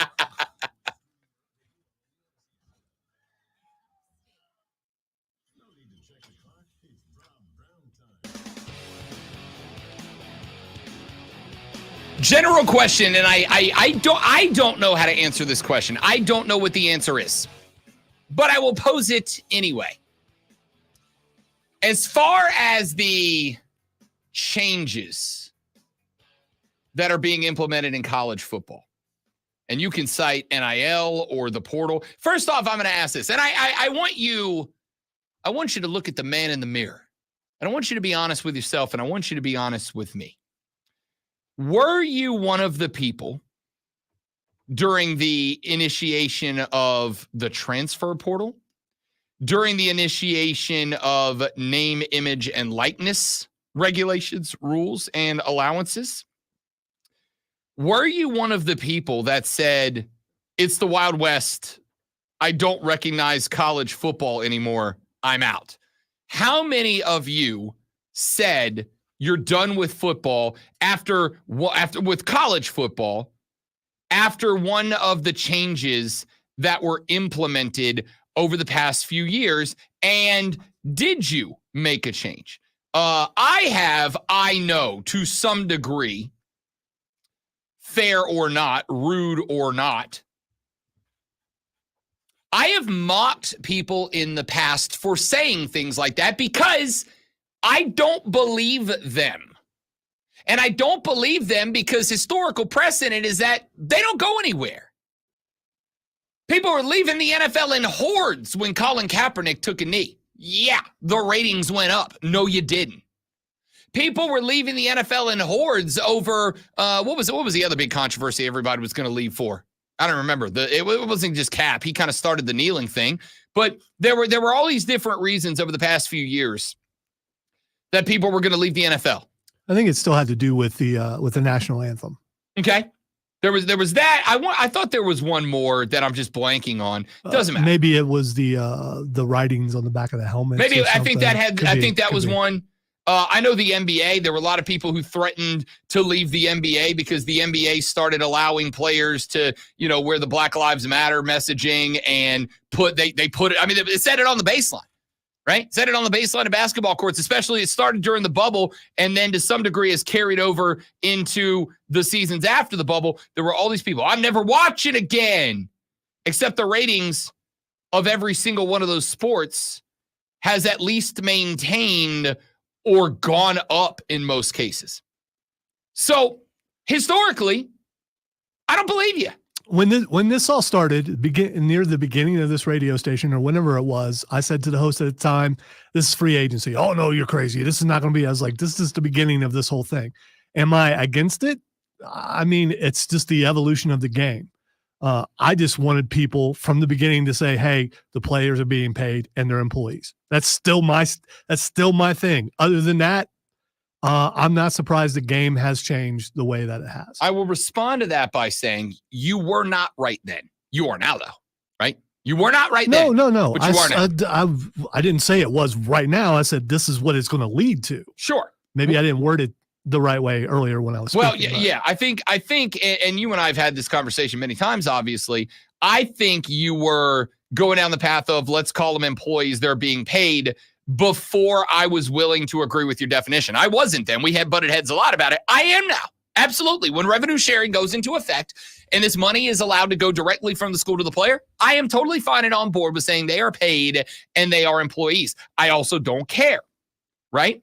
So I will start this by saying, how many of y'all, if any, and I'm going to go no, and let's be real, this is a question on this station and on this show that is going to have a problem with its sample size, because realistically speaking, if you truly did leave college football because of the portal and NIL, and it's not my college football anymore, and you walked away, you probably walked away from sports radio at large, right? I mean, maybe you stuck around, like maybe you're one of those college football fans that does also love the NBA or love the NHL or the NFL or whatever. Or maybe you love just listening to a two-time SCBA Star Award winning program. Maybe. Yeah, you like the personalities, maybe not the sport anymore. But there's a very good chance that if you walked away from the sport, you considered yourself, maybe you were, I'll give you the credit, hurt by the sport. And, that element of your life maybe doesn't play the role that it used to. I still don't think that there's all that many people that left. But is there going to be a different feel to the game? If this year, opening day, Labor Day weekend, we got football games starting on Thursday night. We got games Friday, we got games Saturday, we got games Sunday, we got games that next Monday. We got games ranging from Dublin, Ireland to Los Angeles, California for 5 days. And it is not just one of the biggest weekends to us as folks, for us here at the Radio Ranch. It's one of the biggest weekends of the year for us as radio dudes. It's one of the biggest weeks for our folks downstairs that are in sales on this radio station. It's a huge week. We'll be watching all the football. It's on my calendar. That weekend is annually on my calendar for the fiance. Do not ask me to do anything Thursday, Friday, Saturday, Sunday, or Monday nights. I'm out, I'm booked, right? Is there a spot somewhere? Could you tell me something that would happen in the world of college football that you can honestly say you would walk away from? Because I saw people last night saying on the internet, if I tune in on opening day this year, and instead of the tiger paw at the 50, there's a big logo for Duke's Mayo, I'm out. It won't be the same vibe.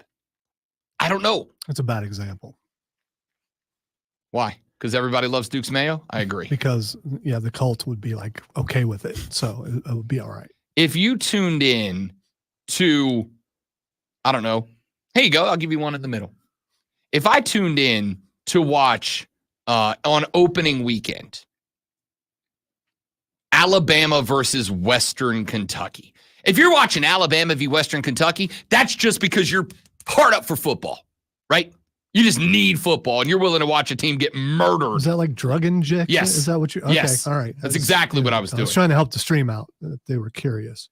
That means that you are just having football withdrawal, which is maybe you're a Hilltoppers fan. Maybe so. It's possible. Crimson Tiders are going to watch it. But if you're not a Crimson Tider and you're not a Hilltopper and you're tuning in to watch Alabama Western Kentucky, you're tuning in because you're just jonesing for the ball. And I get it. I understand that. If I tune into that game and I look over and I see at midfield, and I'm saying midfield, I don't think a school is going to give up their midfield logo. I'm using it for the sake of being very dramatic here. But let's say hypothetically at midfield, there is not the big script A this year. Instead, at midfield is the big V logo for Vulcan Materials, one of the largest companies in the state of Alabama. Or the Drummond Company, one of the largest companies in Alabama. Would that change it? Would it feel like not college football enough in a way that you would go, it's lost its charm?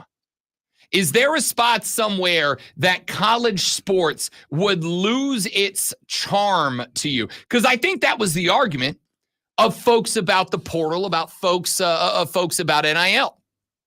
It has lost what made it charming over the years. But what I have said is that charm of college athletics over the years was a forced illusion in the land of college sports. These kids are not any more loyal or any less loyal to your program today than they were years ago. They're just not obligated to stick it out even if they hate it like they were years ago. It was a forced delusion. Everybody that's here loves being a Crimson Tider. I can tell you for a fact that is not true. I can tell you for a fact, pre-transfer portal, I can say for a fact, there was at least one member of the Alabama Crimson Tide who got there, played his undergraduate, realized after 1 year that he was never going to be a premier player and wanted to go somewhere else and play. But he locked in on a contract, on a scholarship when he was 17 years old, and the option wasn't really on the table for him. I will always disagree with you about the loyalty thing. And I think the loyalty more so affects a fandom than it does the actual player. And it's always going to be there more than likely. Oh, wait. Let's be real clear. I agree with you on that entirely. Fans' loyalty is not going anywhere. But it is to me. But they will question the loyalty of the player, which I completely get. I do have a quick question with the new NCAA football game coming out. Will transfers automatically be changed on teams? I don't know if they'll do the update. I do know that as far as like the dynasty mode, that's absolutely part of it. The transfer portal is absolutely part of the game. So, I mean, as is NIL from what I understand. In real life, if someone transfers, will they automatically be put on another team in the game if you're online? I'm assuming so. Right? Because Madden does that right now. Or I think Madden does that now. Like you can play a Madden game that's 3-4 years old because the roster automatically updates. But I want to go back to what you were saying just a second ago about the fan loyalty versus player loyalty. Yes, you as a fan are loyal. Just like the NFL. It's a business. Just like the NFL. They rely on the loyalty of fans. No matter what happens, I'm a Saints fan. If every one of my favorite players from the New Orleans Saints all decided as a group, we hate you, Dennis Allen, and we are leaving, and they all went somewhere else, I would still be a Saints fan, right? That's not going anywhere. College football fans are the same way. It's just that the players are different now because kids who all the time, you guys hear it every year. Kid grew up a Gamecock fan, but he got an offer from Clemson, and he went, you know what? Clemson is just going to help me develop as a football player better. I'm going to go there. All right, hold on. You could use a different example. That's never happened. Yeah, no, it's happened since I've been here. It absolutely has. Like your rivalry's not special. It's special to you. It's not special to anybody else. Kids all the time. I guarantee you, there's a kid on Michigan's roster who grew up a Buckeye and a kid on a Buckeye roster who grew up a Wolverine. Promise you. Because they looked and they went, this coach, this culture, this compensation is going to help me in my life better. And that's where I got to go, even if it's not where my loyalty lied. Stop with all that blasphemy. That never happened. It is blasphemy to the fans. It is a reality to the players. Loyalty is a fan concept, not a player concept. But as far as the changes that are being discussed right now, if you are looking at college football, can you tell me what line in the sand you have that would drive you away? What line in the sand could college football cross that you would genuinely have to walk away from the sport? Because I got to tell you, I'm watching these changes, and I've asked that question of myself really the last 48 hours because we're getting all these news and notes about what's going to change as far as the salary cap or the scholarship cap or the revenue split process or the back pay. And there's all these massive changes. And now we're finding out about some of the plans that schools are coming up with, athletic departments are coming up with in order to make those changes. And they're big changes. And none of those have driven me away yet. None of those have driven me away. I don't know what the line in the sand is, but I got a lot of you guys that text me all the time and go, I'm done with it. Okay, where is the spot where that's true? Because the ratings say we haven't hit it yet. We got to run to a break. When we come back, end of the next hour, Rashad Beard from the Panther Nation podcast joins us to talk Carolina Panther football. Then at 9:20, Fight Club with the great Malonzo walks us through the world of MMA, boxing, and professional wrestling. It's all coming up later on in the show. Before we get there, we have a sports flash to do with the great one, Lonzo. That's coming up next on the Rob Brown Show on the Fan Upstate.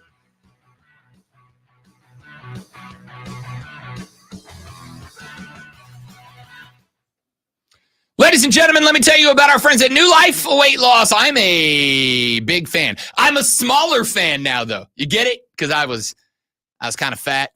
Now I'm less of that.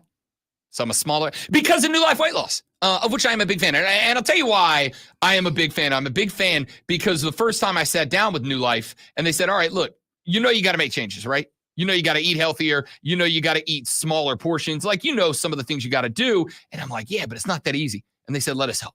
And they have. They not only have helped me get a better grasp on what I can eat, what I should eat, how to eat healthy, but more importantly, they look at you as a human being. I've gone with a lot of weight loss plans before, and a lot of the times what people do, they just see you as a scale number. In order for us to say you're successful, you're this number, we need you this number, and nothing else matters. With New Life, they care about you, the person. They care about you, the human being. So they want to work together to make a plan that fits into your life, into your schedule, into the way that you operate on the daily. But they also want to teach you to recognize the way that you eat, your relationship with food, and choose to be more healthy, be more nutrition-wise, while still making sure you're fulfilled with your life. Because some of us really like food, right? Me? Yeah, that's right. So here's what I want you to do. I want you to go to mynewlifeweightloss.com, mynewlifeweightloss.com, or give them a call right now at 864-686-5820, 864-686-5820, and schedule your free consultation with a weight loss specialist today with our friends at New Life Weight Loss. In the NBA, Dallas Mavericks big man Derek Lively was upgraded to questionable last night, but reports say he is trending towards playing in Dallas's Game 5 against Minnesota tonight. Lively missed Game 4 with a neck sprain after taking a knee to the back of the head from Timberwolves center Rudy Gobert in Game 4. Dallas and Minnesota tip tonight at 8:30 with Dallas holding a 3-1 series lead.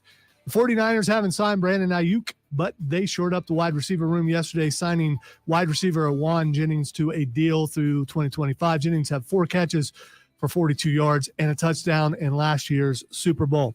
Make sure you tune in this afternoon from 3 to 7 p.m. for our brand new local show, Wire to Wire. Cole Bryson and Diesel get you up to date on the latest local and national sports news. Great guests, great debate, and I am told a whole lot of fun. It's all Wire to Wire.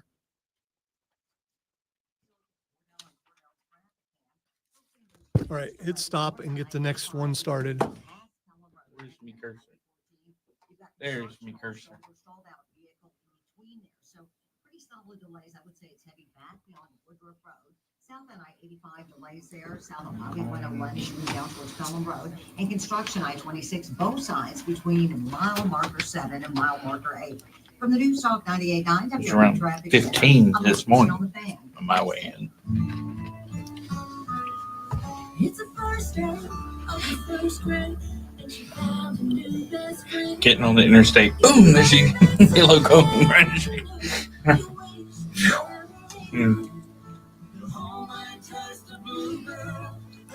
Okay, now we need to look and see how much time we have. 58. Or Don't stop questioning me. You count. I'm not really here, so you.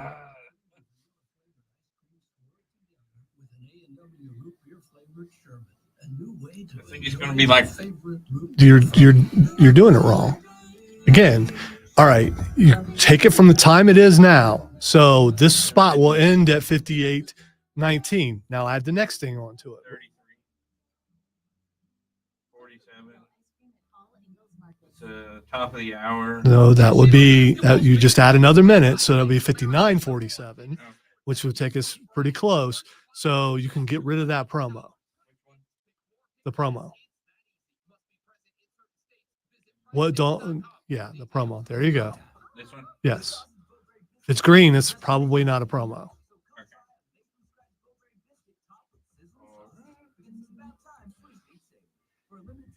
And you should go ahead and have a bed ready in too. Sorry about that. Stop apologizing.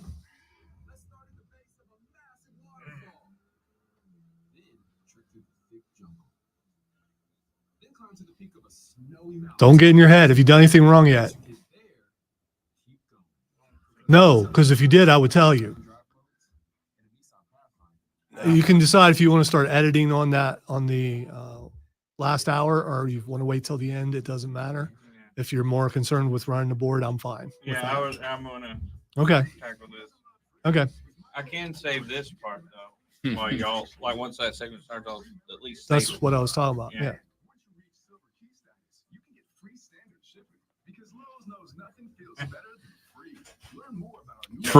Brother Beamer. I love that. His comment before made me laugh too. Right. The Archangel. Read open coming up. Beautiful. 10.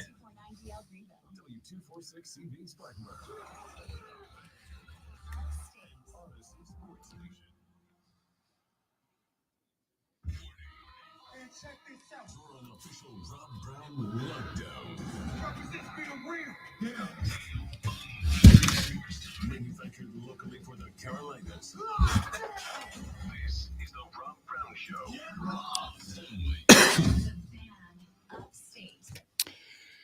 Here we go. Hour number 3 of the Rob Brown Radio program. It is the Fan Upstate Spectacular, as always, to have you here with us. This time on a lovely, bright and shining Thursday morning. We got Rashad Beard coming up here in about 40 minutes from right now to talk a little Carolina Panther football with us as OTAs have gotten underway around the country. We'll talk a little bit about that coming up on the show with Rashad Beard at 8:40 and 9:20. Fight Club with the great Lonzo, where we talk about boxing, MMA, and professional wrestling. We do now have a date for the rematch between Alexander Usyk and Tyson Fury. That fight is going to take place in Saudi Arabia once again, this time in December, where Tyson Fury will try to recapture the undisputed heavyweight championship from Alexander Usyk, who knocked him down a couple of weeks ago and took a split decision win. That should not have been split decision, but that's another conversation for another time. Spartanburg J-Tex, the show said, morning, guys. Where can I apply for the president of college football 52-team super conference position? Unless you're Greg Sankey, I could do better than what we have right now. Great show this morning. Jay, appreciate that text, bud. I have not seen it open up on Indeed yet. I'll let you know when it does, because I'm going to go ahead and also apply for the. Actually, I'm really not, because I'm going to tell you right now. Listening to Greg Sankey speak. These guys genuinely, and this isn't even me poking fun or having a laugh or whatever. They genuinely have no idea what is coming up next. They have no idea what is about to happen, because the legal aspects of the settlement are not settled. As we have talked about on this show, I called this shot a couple of weeks ago when the settlement was first being discussed. We got to figure out what the Title IX implications are before we do anything. We got to figure out how money is going to be taken from the smaller schools. We got to figure out what happens to the non-revenue schools and sports, right? What happens to the schools in the Big You can East? do all that, right? I mean, that's not that. Lonzo, not I that can't hard. balance my own friggin' checkbook. All right, now you want me to get involved in a $2.78 billion estimate? You got I'm good. You've got 37 jobs. You got room for 38. Why not? Let me tell you what happens. This is an observation I've made. In the world, there's two groups of people. There are the group of people who are very good at adulting, and then there's the people that are not. And we're all in radio. We're all in radio. You can go ahead and guess what side of that division people like us land on, all right? And Lonzo and I are living proof of this. Every person who is bad at adulting, we all marry someone who's good at it. Well, yeah. I mean, we need someone to manage our talent. That's what I'm going with. Yes. The talent acquisition of Rob Brown and the great one Lonzo were to get involved with and commit our lives to women who have their bleep together. Also known as the boss. Yes. But anyway, yeah. Yes. Like it used to be. I used to make fun of the bros when I'm like, hey, dude, you want to go golf? And they're like, let me talk to the boss. And I'd be like, you big wuss, you big Nancy. Take the stones out of her purse. And now I'm like, no, I'm I'm good with that because I didn't realize what it actually means is she makes sure that my schedule is not a piece of when she puts it all together for me. So it is less, let me see if I have permission from her. And it is more, let me make sure that I didn't already commit to something that I, a dumb person, have already forgotten about. Yeah, Rob, well known to double and triple book time slots. So. And still figure out how to make it work, by the way. Okay. All right. Still figure out how to make it work. Anyway, the point here is there are some people that have their together and there are people who do not have their together, and I do not have my together. I want no part of having to figure this whole thing out. I will also tell you that it's not even really like Sankey and Tony Petiti and the rest of the gang have a ton to figure out. They have staffs of lawyers who are getting paid a lot of money for this, right? But we have talked about how some of the different decision-making processes are going to go. For instance, the concept of getting rid of scholarship limits for schools. You may offer as many scholarships as you want, and instead instituting NCAA-wide roster limits. We talked about this conversation yesterday. I won't go too deep back into it, but basically what's being said is because of NIL, schools like Michigan, schools like Georgia, there are effectively no limitations on the rosters of those schools right now, right? Because they get so much NIL money pledged to the schools that they can go to guys that are walk-ons. I told you the story of Cam Good, who is a tackle for Michigan, transferred up from UCF as a grad student, not one of those dirty, filthy undergraduate transfers, but a full-on grad transfer who went to Michigan on scholarship, won a national championship last year, and then at the beginning of the offseason was asked by Michigan to give up his scholarship so that they could give it to another player because, again, they had hit their scholarship cap, right? And so they were able to get him to agree to do it. Why? Because the NIL collective there in Ann Arbor had already put together a deal that exceeded, an NIL deal, that exceeded the value of his scholarship as a whole. And so it was perfectly justified for Cam Good. He came out, he said, look, I'm not a selfish person, and I want my team to win. I want my team to be as good as possible. And if coach says, hey, you giving up your scholarship so we can get this young guy in here that we think we can develop to be a great player, and on top of that, I was getting a call from the NIL collective saying, hey, we worked you up a name, image, and likeness deal that is to the value of your scholarship. Michigan now has two top-notch scholarship caliber players without going over the scholarship limit. And if you're a smaller school, what's that mean? It means schools like Michigan and Georgia can hoard a lot of the players. Because even if some of those guys aren't going to play, maybe they want a chance at Georgia more than they want to go down to Boise State and play. And so Boise State is watching Michigan and Penn State and Ohio State hoard all of the most talented players out of Big Ten country, and they gotta scrape to get enough guys to fill up their scholarship limit. So the smaller schools are going, put a cap on the number of players. You can hand out all 95, and the number is 85 right now. I suspect if we go roster limitation, that number will go up. So let's say 95 for the sake of the discussion. You can absolutely put 95 players on your roster if you elect to do so. And you can absolutely give all 95 a scholarship, but leave some talent for the rest of us, right? But now, according to Ross Dellinger, at the SEC meetings, all of the coaches down there have gotten together and said, we're going to go to Greg Sankey and we're going to tell him that we want to be able to have walk-on players, which means they are against a roster cap in football. We want walk-ons. And there's a good reason for it.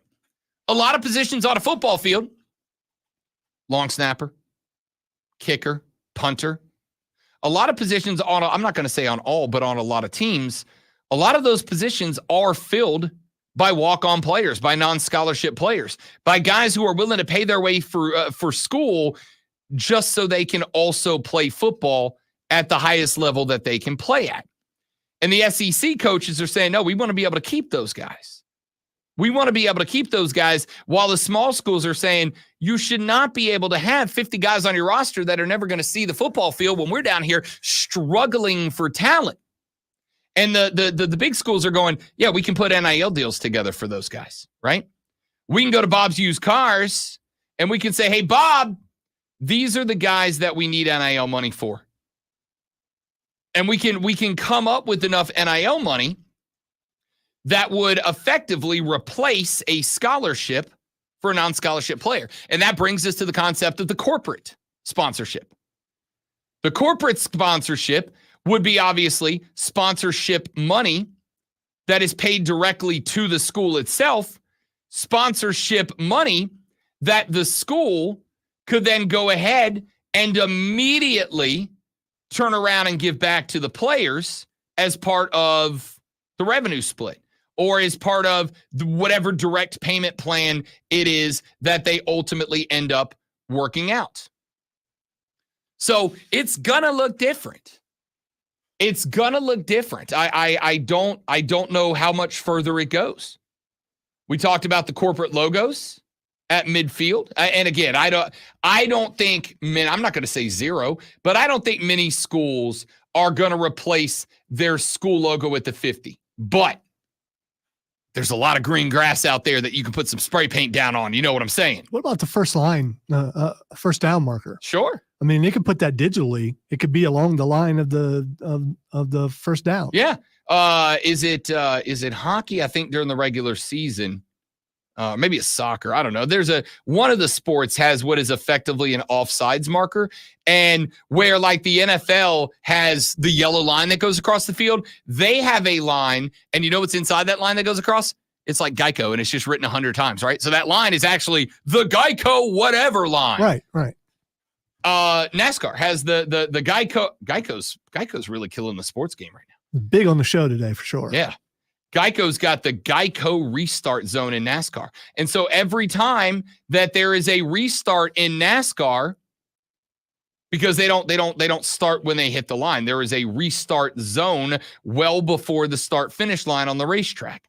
And cars are not allowed to accelerate on the restart until they are inside of a particular zone that is painted out on the track. But when you watch on TV, they highlight that section of the track and they put the big Geico, the gecko face on there, and it says the Geico restart zone. And okay, so it's not Flo walking out and no, telling them to, okay, no, right, that would be hilarious.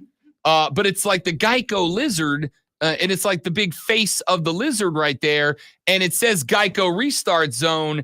And every time that there's a restart in a NASCAR race, Geico gets whatever. There's all these different things that can be sponsored.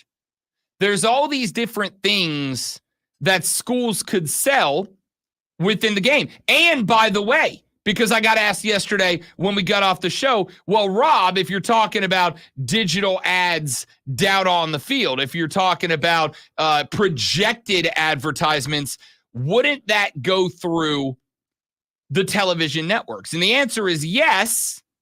I am not sure, but on my very loose understanding, one of the things that would happen there is obviously they would have to get permission from the schools. The schools would have to sign off on the advertisers because they may not want Jameson whiskey to be promoted on their field, right? I'm pretty sure BYU isn't going to be good with them throwing a Doers ad down there on the field during a Storm and Mormons game.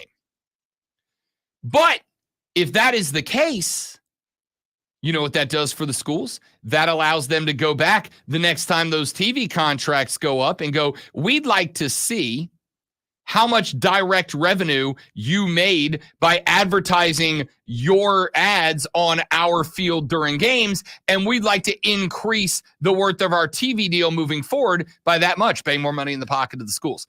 There's going to be a lot of changes.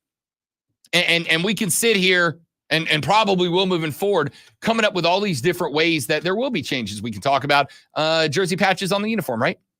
Jersey patches on the uniform. And we've already got a texter who wrote in a little while ago. He said, Rob, I can tell you one college program that will not have logos on their uniforms or helmets are on the field for corporations. Notre Dame. That's why they're independent. They have enough funding internally to not have to sell out their tradition to the corporate dollar. What about when Notre Dame's athletic department budget falls by 10% because that money's got to go to the players? And what about when they decide that in order to keep up with the other big schools, they've got to set aside a $22 million trust fund a year? You're talking about $22 million a year out of the budget. What if tomorrow, let's pick a classy organization. What if tomorrow a company like Chevrolet. He meant no slight to you, Geico. Yeah, no slight to Geico. What if a company like Chevrolet came to Notre Dame and said, you know what? We don't want the name Chevrolet on your jersey. We don't want anything on your jersey except the little Chevy symbol, compressed cross or whatever it is, right? Symbol thing, yeah. That's all we want. We want a 2x1 inch patch of the Chevy logo. No name, no words, no nothing. Just that little Chevy. It's not a chevron, whatever that signal sign thing is called. We want a little 2x1 patch of that logo on your players' shoulder pads this year. And in return for that, because we know you're Notre Dame, we know you're one of the most watched college football teams in America. We know you're one of the most followed. And we know that Marcus Freeman has got you guys in a position where you're considered a playoff candidate this year. You know how you're losing $22 million a year out of your athletics department budget this year? We'll give you $22 million. Drop in the bucket for Chevrolet, right? Drop in the bucket. By the way, we will give you $22 million to just, not the word, just the logo on your shoulder. I'm going to tell you, Notre Dame can be as high and mighty and nose in the air as they want to be, but if they got a chance in the stroke of one check to make up the full $22 million, I think they'd be lunatics not to take it. I don't think it would look that bad. By the way, it's the symbol of winners. I mean, you wouldn't do that with a Ford or something like that. Sir, I don't need your car brand supremacy on the show right now. All right. Notre Dame does, though. I got enough supremacy with the Notre Dame fans out here talking right now. So the point is, like, yeah, there's all these things that we can say, this would never, I would never, they would never. Here's the reality. There's no never out there that is available if there's a paycheck attached to it. I've said it a few times, and I'm going to get away from this because I'm frankly kind of tired and bored of it. So I know you guys have got to be as well. There is nothing sacred in this sport that won't be changed if the dollar sign next to it is attached enough. That's how we got to NIL. That's how we got to the portal. That's how we got to every decision that's been made. There are two reasons that something changes within the land of sports. Number one, money. Number two, a lawsuit. That's it. That's it. Number one, money. Number two, a lawsuit. The lawsuit's already happened. Now we'll see how the money coming in, or in this case, going out, continues to change the college football landscape as we know it. All right, we'll get away from this when we come back here in just a minute. Got a few NFL news and notes and discussions I want to get to. We'll get to that Chuck Barkley WNBA debate I was talking about earlier. And at the end of this hour, Rashad Beard of the Panther Nation podcast joins us to talk Carolina football. It's all coming up on the Rob Brown Show and the Fan Upstate.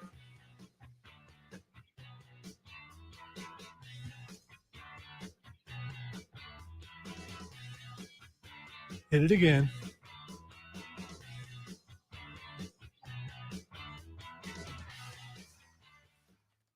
All right, so there was a set mode stuck in there. Okay. So I saw the two things on my which I wanted you to see what happens if you click it and that set mode is there. So the music was playing, so there was no dead air. But that's why. And quit looking like you're hammering a nail every time you push the button. I'm sorry. I'm sorry. The keys are not waiting.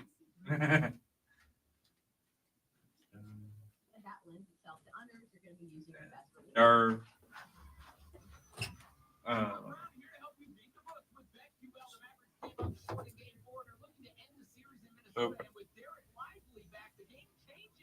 the old Chevy bow tie. Yeah.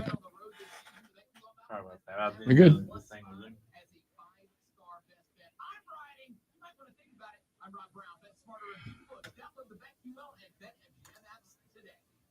Be right back, guys.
Your brother Silas hold court.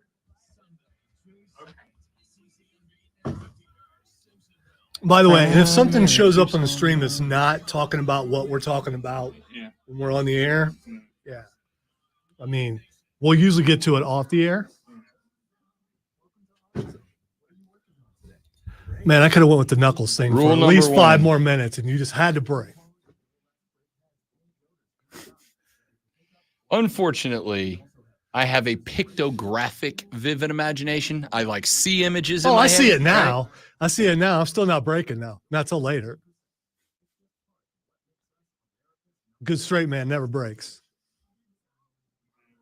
All right, on occasion. Right?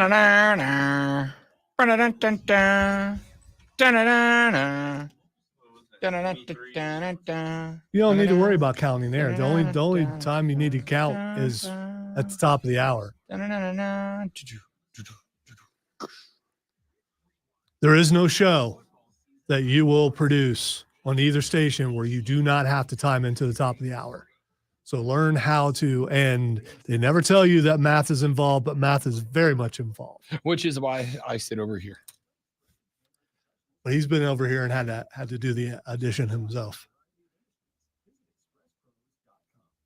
But I always know when the popcorn's done, and I don't have to wait till the beat. That's all I'm saying.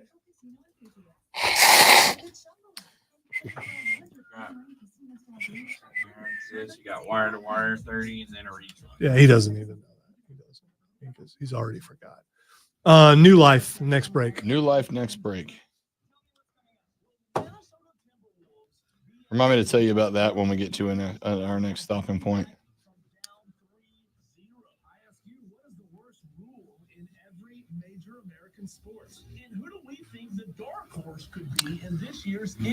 What about what Steven just said?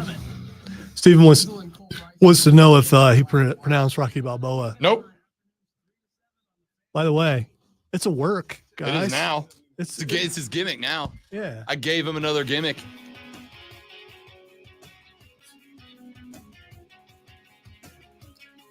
So we've got OTAs underway around the National Football League, and we are Yay. starting to see.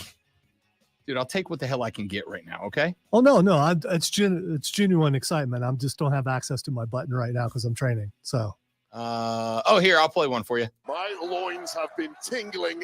There you go. That would have been my second choice for sure. I figured. We got OTAs going on right now. We are starting to get our first comprehensive looks at NFL teams as we get prepared for the NFL season upcoming. We are, I believe, as of today, 97 days away from the beginning of the NFL regular season, which also means that we are less than that away from the preseason. So, OTAs taking place. We're starting to see some of the teams, specifically the ones with new quarterbacks. Denver behind Bo Nix, Caleb Williams in Chicago, Bryce Young in Carolina, rookie quarterbacks around the league that are starting to shape up around their offense. So, yesterday evening, I get these from BetMGM. I get these odd sheets. They send me every day a list of odd sheets, predominantly ones that stand out to them for some reason, like there's an influx of money that's come in, or they got some behind the scenes info that made them change lines or whatever. It's more prep for my BetQL work, but I do think there are some very interesting stories that can be gained based on what we are seeing coming out of Vegas. Yesterday, great one, I got a bet sheet from BetMGM with the odds of the first, or I should say, I guess, next NFL head coach to be fired. Would you like to take a stab and see how many of the top 5 NFL coaches in terms of odds to be fired next you can come up with off the top of your head? Because I got 4 of them. Yeah, I don't. I think the really bad teams, I probably don't know the names of the coaches, but I know who you would like to be number 1 on the list. Who's that? That would be Dennis Allen. He is number 4. Okay. Let's see. Nobody else in the South, I don't think. Nope. Yeah. I will give you a division. I will give you a division that has 2. It is the NFC East. Okay, so the Giants coach. He is at Stable. number It's stable. 6, as a matter of fact. So if you go top 6, 3 coaches in the NFC East. The NFC East is so bad. Dallas is in that, aren't they? Mike McCarthy is Yes. one of them. Mike McCarthy, as a matter of fact, is number 3 on the list. Wow. And it can't be Philadelphia. It absolutely is. Nick Really? Sirianni is number 5 on the list. Now, he is 10-1. The top 7. Sorry, I said 6. The top 7. Who was number 1, by the way? You didn't. Robert Salah of the New York Jets. Yeah. It's all going to stem on whether someone's leg is really healed or not. 100%. Yeah. 100%. So here are, from 7 down to 1, the coaches, according to Vegas, most likely to be fired next in the NFL. It also means this is the group of coaches most likely to be fired, period. Here's the number. Brian Daboll of the Giants is at number 7 at 15-1. Tied with him at 15-1 is Kevin O'Connell of the Minnesota Vikings. Inside the top 5, at number 5, 10-1, you find Nick Sirianni of the Philadelphia Eagles. At number 4, Dennis Allen of the New Orleans Saints. He is 7-1. Mike McCarthy of the Dallas Cowboys is 5-1. Your top 2, Matt Eberflus of the Chicago Bears is plus 450, and at plus 350, Robert Salah of the New York Jets. Are there any storylines that pop off there for you? Obviously, Chicago for sure, because they made the switch at quarterback, and he's putting his entire future. I mean, they're putting his entire future on whether the new quarterback can play or not. That is exactly one of them for sure. Caleb Williams comes in, and it has pretty much already been determined Caleb Williams is going to be a star, right? I'm not saying that. I'm not saying that. Okay. I'm telling you that's what All that's what all the draft experts and draft gurus were saying. That's what a lot of the folks around the league were saying. This guy has already been labeled a star. Hey, Rob, why aren't New York teams ever any good? At least it seems like lately. We're going to come back to I that. mean, because 3 of the names on that list, right, are The Jets and the Giants are both on there. And then, of course, Philly and Dallas out of the NFC East joins the Giants. So the Caleb Williams thing. I threw Buffalo in there. I'm sorry. No, Sean I McDermott's not on that. Should be. Should absolutely be. McDermott should be on that list. Yeah, for leaving, letting all the receivers leave. Yeah, pretty much. Yeah. For running them off, honestly. The Caleb Williams or thing. Josh Allen ran them off. No, Josh Allen did not run them off. The Caleb Williams thing is very interesting to me because of the predetermination that there's no way that he fails, right? However, you do have to go back to last year. I think if Chicago doesn't go on the little mini run that they went on at the end of the year, Matt Eberflus probably is already out, and they are deciding to start the Caleb Williams era with the new head coach. But then there's also a part of me that goes, yeah, bringing in a rookie quarterback alongside a coach who's never played or never coached at that level before probably makes it a little bit more difficult, right? Like, at least in this case, you got a brand new quarterback who's learning the ropes, who has as much pressure on him as any quarterback has had on them in a number of years to be a first-year success story. At least we pair him up with a head coach who's not learning the game. He already knows how to be a coach. He's already done it. Even if he's not been good at it, he at least knows how a team functions during the season. And I think that's the right thing to do.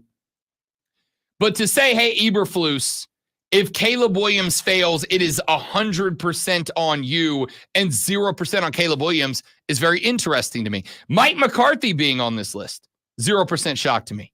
Well, I'm surprised he's still there, aren't you? A little bit. But also not, because, you know, we have or had an ad running, a promo running from this show where I talk about what I consider to be a reality in the NFL, the Al Davis effect. That is a point where your owner gets so locked in that he's the smartest guy in the room because he owns a team, that he is unwilling to walk back a decision that was directly tied to him, because then he has to admit that he's wrong. And I think Jerry Jones is the biggest chronic sufferer of the Al Davis effect in the game right now. Mike McCarthy's a Jerry Jones decision. That's JJ's guy. And so if they would have fired Mike McCarthy, JJ would have had to admit, I got this one wrong. Just like with Dak Prescott. By the way, Dak Prescott of, I don't play for the money. Shut up. Yeah, you do. If you don't play for the money, take the rookie minimum and help your team get better. But I bet you're not going to do that, Dak. What a silly thing to say. Either way, JJ would have to acknowledge that he made the wrong pick and it was the wrong guy to hire. He's not going to do that. They'll suffer one more year before that happens. And what they'll do next year is they'll get rid of him and Dak and everybody else and just say, oh, well, you know, we got a little complacent here in Dallas. It wasn't really that we had the wrong guys, because I, Jerry Jones, am never wrong. It's just that we really want to build this thing from the ground back up. Dennis Allen, no-brainer. No-brainer. Except for I wouldn't put $1 on him to be next, because for whatever reason, if Dennis Allen was getting canned, it'd have been at the end of last year where he had a team out on the field directly going against what he was telling them to do in a game. You got the most likable guy in your team, Cam Jordan, who is a legend around New Orleans, coming out and being asked heads up, do you respect your head coach? Do you remember what his answer was? It was, well, I respect him because he is the head coach. Not yes, which is what you like your players to say. Yes, I do. No, he said, I respect him because he is the head coach. Yeah, no, you don't. You definitely don't. But for whatever reason, Mickey Loomis and the boys have decided we're going to let this guy ride it out. That he'll get fired at the end of next year because we're going to suck. But it is what it is. Kevin O'Connell's a weird one for the Vikings. You got a good team. You lost Kirk Cousins, but you got your guy. You jumped up to get your guy. I was going to ask you, who's the quarterback? I mean, you know. They went and got a young man out of Michigan, Lonzo. They went and got a young man out of Michigan to replace Kirk Cousins, new quarterback of the Atlanta Falcons, old Kirky. They went and got a young man out of Michigan by the name of J.J. McCarthy. The only reason I think O'Connell will be on this list is because O'Connell went to the Vikings and said, get me J.J. McCarthy. So if it fails, then it's on him. But if they handed him J.J. McCarthy and then said, if you lose, that's on you, I kind of hate Minnesota for that, if that's what happened, right? All right, we'll talk some more NFL quarterbacks and some rookies later on in the show. We got Rashad Beard of the Panther Nation podcast coming up next on the Rob Brown Show in the Fan Upstate. New life. All right, guys, one more live, and then I'm back with Rashad. Stay right there for me. Ladies and gentlemen, let me tell you about our friends at New Life.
Do a dad joke with sarcasm, No, it's Yeah. it's a very dry joke. which is why It's a surface yeah. level, usually pun-oriented joke, Okay. which is why I love them. All right.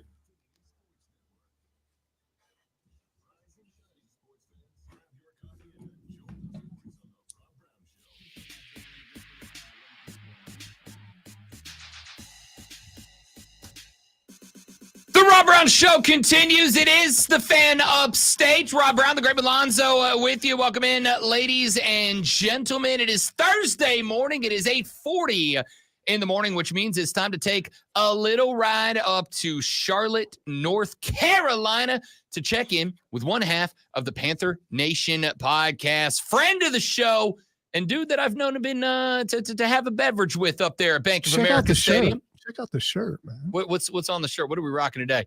Yeah. Don't hate it. Look at Rashad Beard here on the show. What's up, big dog? What's going on, guys? You know, you're looking at it. We're just hosting a radio show and trying to get to the damn weekend. That's all. Yeah, almost there. Almost there. Hey, let's get into some stuff, man. And obviously, as OTA's underway for folks around the country right now, we are starting, Rashad, to get some footage out here. In fact, yesterday got an opportunity to look at a couple of the highlights about BY, and from what I am reading, and I don't know how much you've been able to put eyeballs on it or spend any time breaking film down so far, but from what I understand, BY is, and this, I guess I should say Dave Canales has been, and it's no secret because he told us he was going to do this, been putting an emphasis on the footwork of Bryce Young, getting him more comfortable standing in the pocket, not jittering around the pocket. Easy to do when you play behind the offensive line you played behind last year. But I looked at the footage yesterday about some of the footwork that BY's been working on. And yes, I know it's OTAs. I know he's unguarded. Nobody's rushing him. There's no pocket around him. He's just going through passing drills. But, man, it looks a lot more sturdy than I thought it might compared to last year. Yeah, I mean, at this time, this is what you want to see. I mean, you want to see him working on some of the micro aspects of his game. Footwork was a big, thing that he needed to work on, according to all the pundits, right? Everybody was saying that he's got happy feet. He's not planting his feet. He kind of throws off his tippy toes. And that's kind of been a big bugaboo for him. But now, we're working on it. And now is the time for us to kind of flush those things out so that when the pressure is coming, when there is a full rush coming, that is when, you can kind of lean into those habits a little bit more. And so, I mean, at this time, like you're saying, this is what we want to see from Bryce. Little improvements, and hopefully it leads up into the big improvements when the season begins. I think for a lot of fans, right, we get into OTAs, and we've heard this. I'm sure you've heard it before. It's like, oh, who cares what they look like in OTAs, right? There's no pads. And this is when I want to see that perfection, that mastery. This is when I want to see a guy who gets the football in his hand and turns his head up the field and plants the feet and drives through the throw. Because if you get the foundation, the fundamentals perfect here, I feel a lot more confident than when we get to the fall and the pads go on and there's actually rushers in the face. I trust a little bit more that you're going to be comfortable. It is the guys. I'm looking at Bo Nix footage last night, and like, that's a guy that looks uncomfortable right now. Granted, he's a rookie, just like Bryce Young is this year. Granted, he's a guy that's been thrown into a complicated offense under Sean Payton. But I'm watching the footage, and like, Bo Nix looks a little unsure. Bro, if I can't trust you to complete passes in a 7-on-7 skelly when there's no pads on, I'm a little worried about you when August rolls around. Yeah, I mean, that's right. And I can't speak to Bo Nix and what he's going on. I'm kind of focusing on the Panthers. I have no clue what everybody else looks like, but it's valid, right? If you don't look good in shorts and in the t-shirt, then you're not going to look good when it's live fire. And so, yeah, I mean, this is where the real fans kind of lock in, and we're not just casuals, right? You got to look into the micro aspects of the game, and hopefully, like I said, when we're fixing these little things right now, and this is part of what Dave Canales wants to do. We call him the QB whisperer. We've seen him work with, Baker Mayfield and Geno Smith, and those guys have turned it around. And who's to say that they didn't have good micro seasons and good, parts of their preseason OTAs as well? We don't know that process. So hopefully this is a part of Canales' process and things will get better. But all we can do at this point is hope it all works. I'm going to ask you something a little abstract here, but I'm also going to ask you to stick up for, defend, maybe break down your co-host, old roadie David Rhodes, and I'm going to ask you to do that because he went live on the stream the other night without you. All right, I know what you were doing, what you had better to do than go on with Rhodey, but you were obviously busy. Come on, you know what he was doing. I do. I'm trying to keep the cover. The title of the stream was something to the effect of "The Panther disrespect continues," right? And I kind of had a knee-jerk reaction because on one hand, I'm like, all right, what disrespect? And obviously, your over-under number is set at 5.5. I don't know that any of it's a disrespect. The team was bad last year, right? So what did he say? Was there anything he said in that stream that stuck out to you that you agree with, disagree with? Like, do you feel the Panthers are being disrespected? And do you think that has any impact on the season 2024? Well, I got to be honest. I didn't watch. I never watch any of the streams. I don't go back and watch anything. So I have not watched Dave's stream by himself. But I can kind of allude to what he's talking about. And most of the time, when you look at the mainstream, and this is nothing new, right? This has been always the case for the Carolina Panthers. We never get the mainstream looks. We've got to even when we were 15-1 in 2015. We were the worst. We were the worst undefeated team ever, right? At the time, we were the worst 15-1 team that ever existed in life because that's just the way the Carolina Panthers are treated. Small market teams, it's just the nature of the beast. But when you look at it, we're not favored in any games, right? So if you're a betting man, you might want to put some money down because I'm sure we're going to win at least one game. So we're not favored in any games, and so that kind of disrespect is just one of those things. I mean, we've got a lot to prove, and I it's kind of warranted, right? 2-15 or whatever, not good, but I do think we're going to be a lot better than what people think. If you look at some of the stat predictions, things like that, and the Madden grades, all the same, there's just no respect for the Carolina Panthers, and I get it, not a good team, but we've got to earn it, and so no primetime games. All this kind of just bubbles up into the lack of respect for the Carolina Panthers. So I'm assuming that's what David was talking about. Rashad just said he doesn't watch the PNP streams. Am I a bigger fan of the Panther Nation podcast than Rashad Beard is? Is that what we're learning right now? Do not be critical. Some of us don't watch our stuff because you're hypercritical of your own thing. So that's what I'm guessing is his reasoning.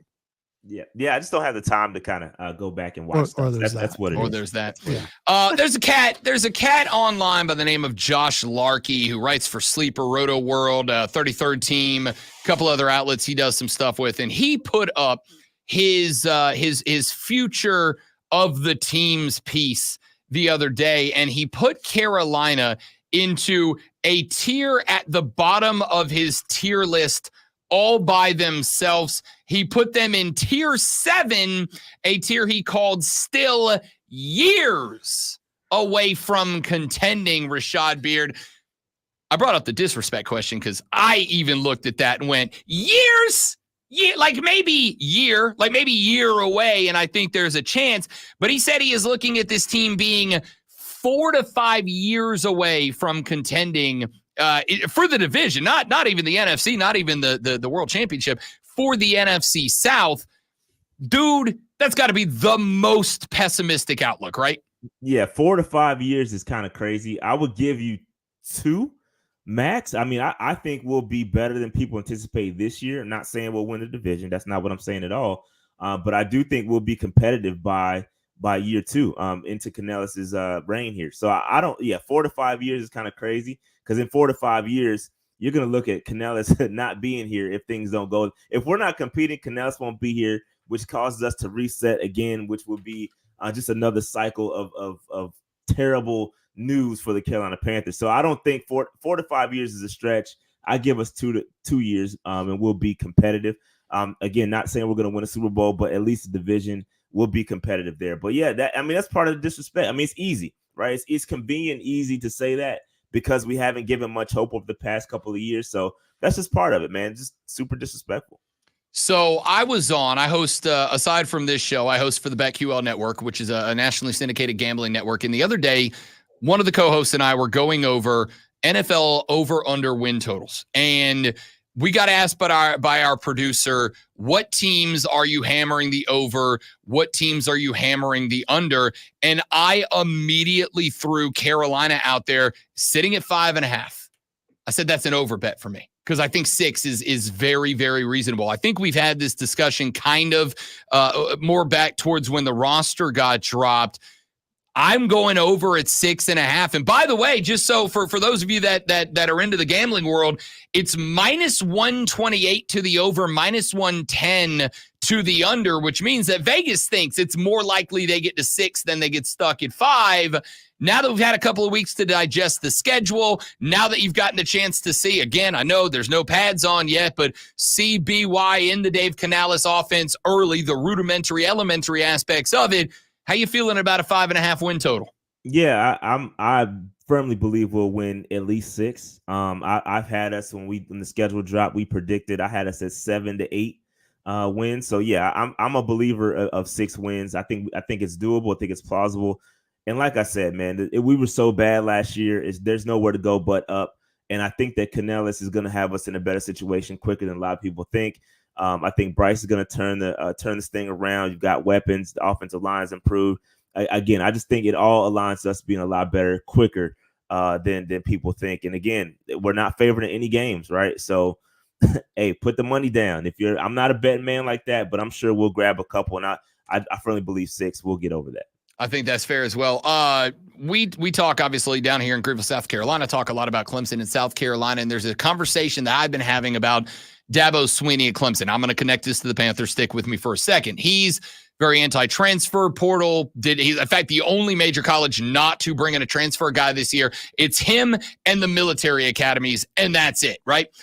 There's also the fact that while Clemson is in on NIL, Dabo Swinney isn't one of the coaches that's kind of out there pimping his kids to make that NIL money right now. And my take on Clemson was, I think you got to define success, because I think it's been around long enough that you can't use NIL in the portal like, oh, it's a new day in college football as an excuse anymore, as has been done for the past couple of years. So I said it is a prove it year for Dabo Swinney. Either he succeeds or he fails with his philosophy, and he needs to either be solidified or taken to task and have some awkward conversations because of it. How many years until you say Dave Canales is in that spot? Or what can he do this year that at the end of the season you will go, that was a successful season? Is it hit the over-under win mark? Is it just show me growth on the field? Like, is there a definition of success for Dave Canales this year that when this season wraps around and you and I do the season in review the first Thursday after, you go, I'm perfectly good with everything that happened? That's a great question. I'm giving him at least 3 years, right? I want to give him some time to get this thing figured out. And that's one of the biggest criticisms of the Carolina Panthers is, hey, man, these guys aren't getting enough time to build. And then you keep cycling these guys out and they don't have time to actually fully implement their plans and goals. And so I'm giving him at least 3 years to kind of get it figured out, get it stabilized. But in regards to this year, what can he do to instill some confidence in the fan base and in myself? I don't think it's necessarily a win total per se. Obviously I would love to see 6-7 wins. That would be great. But I think it's more of a feel for me. Like I need for us to go out there and be competitive. I need for this offense. I need Bryce Young to improve. I need Bryce to be developed. I need to have the ultimate confidence in that. If we can fix a couple more things around Bryce, and maybe those weapons aren't quite there, if we can get Bryce on the right path and Bryce is improving, that's the biggest thing for me, because I firmly believe the defense is going to be okay. Evero did a great job what he had last year. I think that's going to be able to improve. I don't have any problems there. I need to see improvement in the offense. So if I see improvement in the offense, we're able to move the football, we're able to score, and these games are actually competitive, then I can be like, all right, if we're losing in the last, final drives and things, it's a competitive, close games, and we're losing, and we're just losing by a stroke of bad luck, then cool, I can deal with that. But I got to be competitive, and I got to see some competent football. That's my biggest thing. So if you can show me some competent football, maybe it will get to 6 to 7 wins. I'll be happy with that. Made for more in the chat says steps forward, no steps back. And I really think that's pretty much it. Rashad Beard hosts the Panther Nation podcast. You can follow them on X at Panther Nation PC. More importantly, head to the YouTube channel. Make sure that you are subscribed up there. You guys got anything coming up? Nothing too much. We got a couple interviews that we're working on. Hopefully those things occur, but not too much. It's kind of quiet right now. getting ready, geared up, trying to plan some things for training camp, things like that. But nothing too much going on in Panther Nation world. I dig it. I dig it. Make sure you hit the YouTube channel, Panther Nation Podcast. Get subscribed. Hit that little what did it say? Hit the bell notification. I don't know what the kids are doing nowadays. All that good stuff. Rashad, you legend. We'll see you next Thursday, big dog. Peace out, guys. Thank you. Later on, that is Rashad Beard of the Panther Nation Podcast. Joins us every Thursday at 8:40 to talk Panther football. At the end of every hour, we all join Lonzo to go on the little adventure that we call a Sports Flash. You're welcome. Welcome aboard. The Braves dropped a 7-2 contest against the Nations, and I sound like Rudolph, at home last night against the Nationals, rather. Rookie hurler Spencer Schwellenbach was tagged with the loss after a 5-inning, 5-hit, 5-strikeout debut. Schwellenbach surrendered a 5th-inning 3-run home run to Lane Thomas, which separated the two teams. Atlanta's offense put together 8 hits, including a pair from Ozzie Albies and Matt Olson. The Braves will try to split the series with Washington today at 7:20 with Ronaldo Lopez on the bump. College football may look a bit different and more corporate next year. Ross Dellinger is reporting that NCAA officials are considering allowing schools to display corporate logos on their football fields and potentially further down the line on players' jerseys. Make sure you tune in this afternoon from 3 to 7 p.m. for a brand new local show, Wire to Wire. Cole Bryson and Diesel get you up to date on all the latest local and national sports news, Wire to Wire.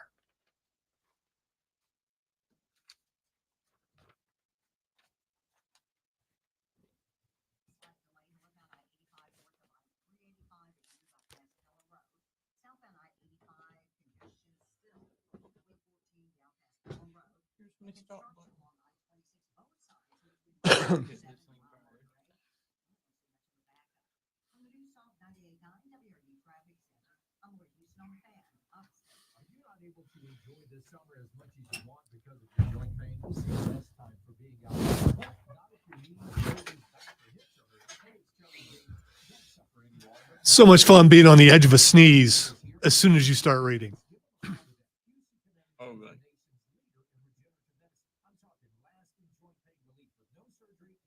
I know yesterday I was like, y'all were in the middle of the second. I felt one coming on. I chatted over to that corner.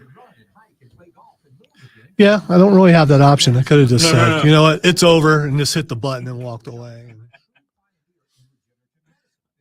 And I went over there, and then it teased like it's going away, and then all of a sudden, All right, and let's look at our time.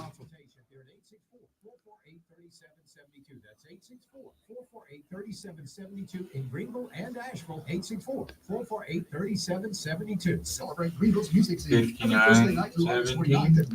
No, I can't count. 36, excuse me. 59, 36. All right. Here's what you need to do. Take out the BetGM. This is the story of the water. As a maintenance engineer, he hears things differently. And go over here to the thing over there and get the fan upstate liner. You're right next to it. Get that and put that right before the ID. You were close. You were like 16 seconds off. When you're not used to doing it, it's not going to boom, just be right there. It takes a little bit to get used to adding that kind of way. I've only handed out one block this morning, James, and it was accidental.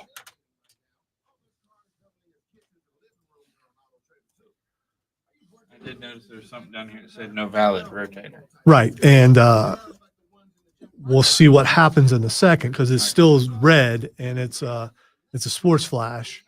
And it may be dated right by the time we get there. If not, well, then it won't play.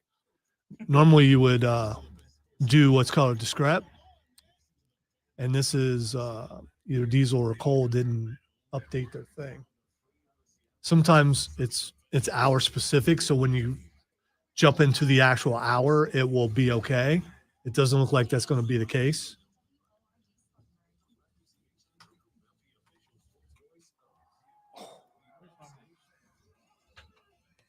Oh, that's this mouse. Yeah, it's over there. It's okay. I have my brain on this computer. I have the wrong mouse. Okay.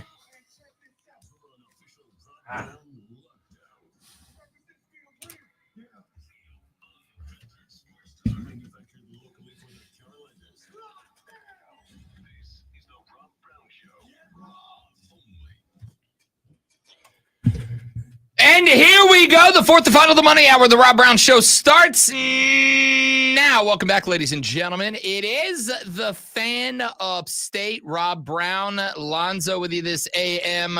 Rolling on through the four most electrifying hours in sports talk entertainment that you will find anywhere, any day, anytime, ever across the multiverse. We got a lot we want to get into here in the final hour of the show, including coming up in the next segment, Fight Club with the great one Lonzo, where he brings us through the world of boxing, MMA, and professional wrestling. Did Rob Brown do well enough to escape the Nerf wall on the Upstate Pulse, which, by the way, the Upstate Pulse hosted by the great one Lonzo every Saturday from 7 to 9 on our brother station, WORD. And surprise, surprise, who this Saturday evening makes his triumphant return to the Upstate Pulse for the first time in how long, Lonzo?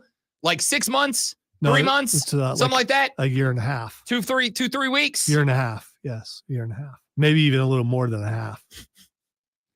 Rob Brown making his return to the Upstate Pulse this Saturday. We'll see. No, I will. The fiance's out of town. Okay. All right. I'm allowed to do whatever I want. I'm looking forward to the OD Rob connection. It's going to be great. Seeing what happens there. It's going to be great. I might just bring the whiskey with me to the show. Might be the final show ever, but we'll see. Did Rob Brown do enough to escape the Nerf wall after AEW Double or Nothing? Maybe we'll find out in the next segment. Stick around. Fight Club's up next. Won't. I don't let those things know until the day of. So, I mean, that's how that works. For the record, I'm not going on the Nerf wall. All right. I nailed it. All right, fine. You're not going on the Nerf wall. I already knew that. That was just building suspense for the audience. The only way the Nerf wall was happening this time was if you lost, because we had less people picking. But if you lost, it was still going to happen. Yeah.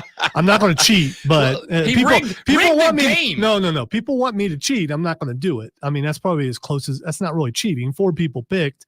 I need 5, but I was willing to waive the 5th person if you lost. That's all. If only I lost. Yes, it's. I respect it. It was a management decision. That's that what just gives me even more pride in remaining the Bill Goldberg of professional wrestling picking. Which really sucks, by the way. I mean, we've got the Undertaker streak has got to end here pretty soon. Someone's got to end this thing. Who's next? All right, I want to get into this discussion here for just a minute, if you don't mind. And I know some of you aren't going to care. I don't care. I don't care. I got to get to it. I got to get to it anyway. So let's get to it here. Sir Charles, the round mound of rebound. Charles Barkley decided the other night at the end of the Inside the NBA on TNT show, which of course has been live at the Western Conference Finals. Why not go out with a bang? Because that show apparently is not going to be no mo, which is too bad because it is the best studio television sports show, I'm going to say ever, and stand on that. Chuck Barkley was talking about the Caitlin Clark effect. And it's been interesting because on one hand, and I preface all of this conversation with, and I don't think this is going to come as a surprise to too many of you, I am absolutely a proponent of the advancement of women's sports. I am a fan. I am an advocate. I do the best that I can to help promote with the platform that I have. When Caitlin Clark was playing in the WNBA earlier in the season, I was watching. I still am. I know the numbers have dropped off. I'm not surprised by that. She is 1-7 now. I'm not shocked with that. I'm not shocked by any of that. Okay. Now, there's a lot of players within the WNBA that have taken some pot shots or had some comments about Caitlin Clark post the beginning of her WNBA career. When Caitlin Clark got to the league, a lot of changes happened. Now, how many of them we can attribute to the Caitlin Clark effect? I don't know. I think it's hard to say because none of the decision makers are going to come out and straight up say, yeah, we did this because of Caitlin Clark. But the timing is obviously something that must be discussed. she shows up and then the changes happen. But it wasn't just Caitlin Clark. There's Angel Reese. There's Camila Cardoso. There's Cameron Brink. There's Rakia Jackson. There's all these great players that have made their entrance into the WNBA, and it's as good as it's ever been. Last night, I was hosting BetMGM Tonight on the BetQL network. And I was hosting BetMGM Tonight on the BetQL network. And for the first time in the 3 years that I have been hosting shows on that nationally syndicated network, on a show that is propped up by one of the largest sports books in all of America, basically, me and Jamie Foxx are coworkers. We both have the same amount of attention from BetQL or from BetMGM. So, last night, as I looked at the rundown for that show, I realized that there was a guest that I had not interviewed before. Most of the time that I fill in on those shows, most of the guests are guys that over the years, or gals that over the years, I've had the pleasure of interviewing. I had a new one last night. I went and looked him up so I could do a little show prep, get ready, learn a little something about the topic of the interview, whatever. And I found out that the guest was a gentleman from Covers, which is a betting insight website, who exclusively covers the WNBA. First time in my career that we had a WNBA specific guest on. We've had basketball guests on in the past who could flirt with the WNBA, but it was the first time we had a WNBA exclusive guest on the show. Enjoyed the conversation. It was fun. And I got to talking to one of the producers behind the scene. I said, hey, yo, like, why did we do that? I'm glad we did, but why that decision? I've been on 3 years. That was the first time I've ever had a producer put a WNBA exclusive guest on. And he said, because BetMGM brought him forward. BetMGM wanted him on because the dollar amount that is being wagered on WNBA games right now is the highest it's ever been. It's through the roof right now. He said they want the attention. I said, that's great. So again, I'm not saying it's exclusively on Caitlin Clark, but to some degree it is. And there's a lot of WNBA players who don't love that. A lot of WNBA players saying, wait a minute, y'all just showed up. We've been here for a minute, maybe a little less Caitlin Clark and a little more all the rest of the athletes in the game. Which, let's be real, I totally understand. You know why hipsters are hipsters, right? You know what a hipster is? Y'all know what a hipster is. Lonzo knows what hipsters are. Yes, it's someone who dresses a certain way and goes to Trader Joe's. That is not true. And Whole Foods. That is also not exclusive. I mean, it's not exclusively true. It is true as far as what they do, but it's not exclusively true. A hipster is someone... They like listening to Dave Matthews. Again, true, but not exclusively. Listening to Dave Matthews doesn't make you a hipster, but if you are a hipster, you listen to Dave Matthews, right? Not all Dalmatians are dogs, or not all dogs are Dalmatians, but all Dalmatians are dogs, right? So, a hipster is a person who follows the latest trends that are outside of the cultural mainstream. And if you have followed the WNBA for the last few years, you're a bit of a sports hipster to some degree. And so a lot of the sports hipsters, especially and including the players that are inside of the league, have been like, yo, maybe talk about those of us that have been playing for a while, right? Maybe talk about those of us that are vets of this league. Maybe talk about the Diana Taurasi's of the world, etc. Maybe get into it. Well, one of them specifically fired back at Charles Barkley. Here is what Chuck said at the conclusion of Inside the NBA on TNT that got a few players in the WNBA fired up. You women out there, y'all petty, man. Hey, LeBron, you're 100% right on these girls hating on Caitlin Clark. Y'all petty, girls.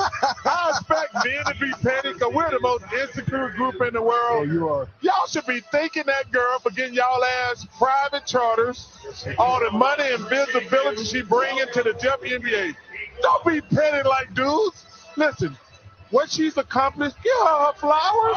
Stop being petty, all you women out there. She got y'all ass charters. She bringing all y'all this money to the table. But y'all being petty like dudes. LeBron, you 100% right. Y'all girls, stop being petty. Caitlin Clark, thank you for bringing all that money and shine to the WNBA. Well, they're gonna hate you even more now. Hey, they can't do anything to me. They're gonna hate you though. Hey, they can hate on me, but that mailman better be in my damn house the 1st and the 15th.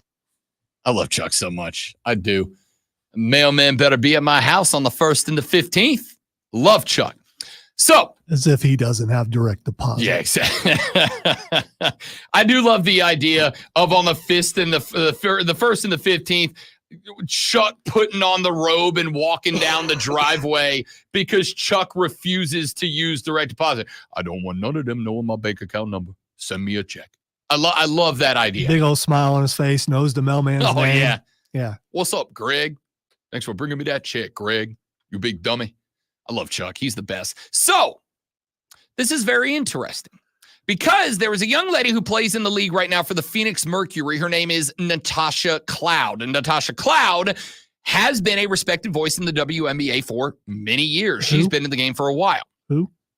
Natasha Cloud. Who did she play for? Natasha Cloud used to play for the she used to play for the Mystics for a very long time. She's been in the game for a hot minute. She got sent over to Phoenix and is a pretty predominant player in the association. So Natasha Cloud was a little upset, as some of the other players have been, about the fact that Chuck Barkley is saying, Caitlin Clark is the reason that so many people are paying attention. Maybe stop hating on Caitlin. In fact, there's some people that are saying the ladies in the league may be playing a little bit more physically when they body up Caitlin Clark than do a lot of other players in the league. Lonzo, a week and a half ago, sent me a video on Twitter of Caitlin Clark eating a block that sent her sprawling to the deck with a quote from the great one saying she's not going to make it a year and a half in this league because she's getting the hell beat out of her, right? And I want to point out, I wasn't being sarcastic either. No, not at all. You got to be concerned for her health, but if you're the latest thing, that's what you got to deal with. No matter where, if it's the NFL, the NBA, the WNBA, wherever, that stuff's going to happen. Absolutely. So let me give a Liberab the Woke Warrior preface to this, and then I'll get into my point about Natasha Cloud and the rest of the games, the rest of the players in the game.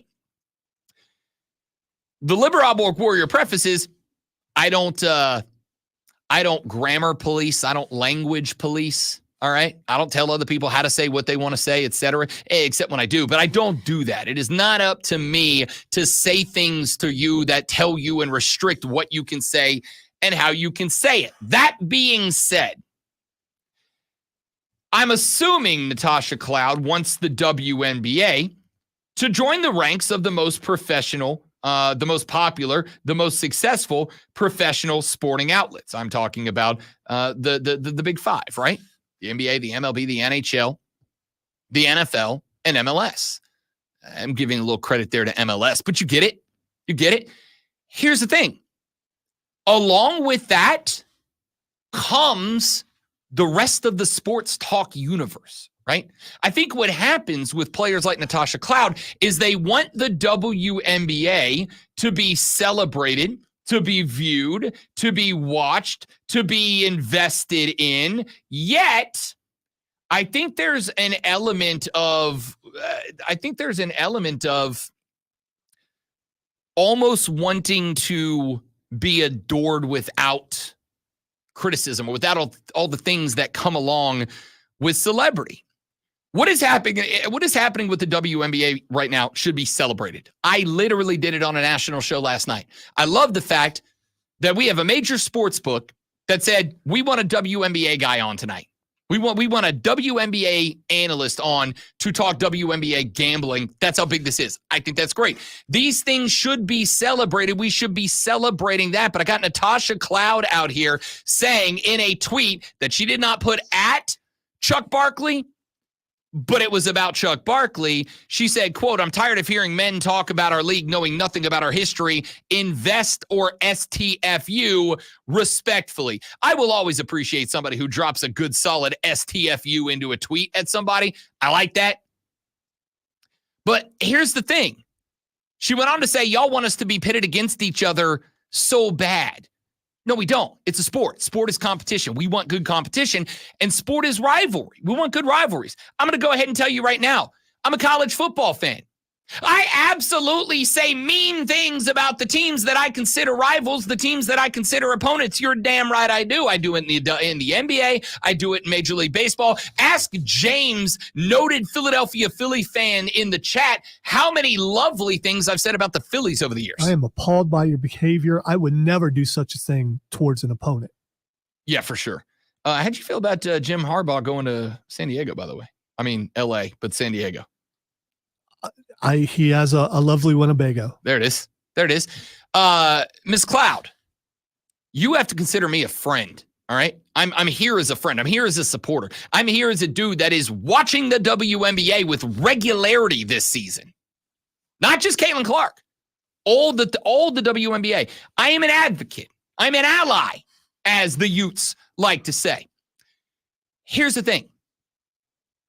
When you got Chuck Barkley talking about you, lean into it. When you got Draymond Green talking about you, lean into it. When you got regional hosts across the Southeast, a place where outside of Columbia, women's basketball has not caught fire, coming on the radio and talking about you, lean into it. Okay? Lean into it. Don't sit here and tell Chuck Barkley what he is allowed to say and not allowed to say. Don't. Lean into it. Play back against it. Start that rivalry. How much attention have Draymond and the screaming loudmouth from ESPN gotten over the past 2 weeks by just going back and forth with each other? A lot. Get that pub. It's right there for you. You have wanted for years men to be invested in your game. Here we are.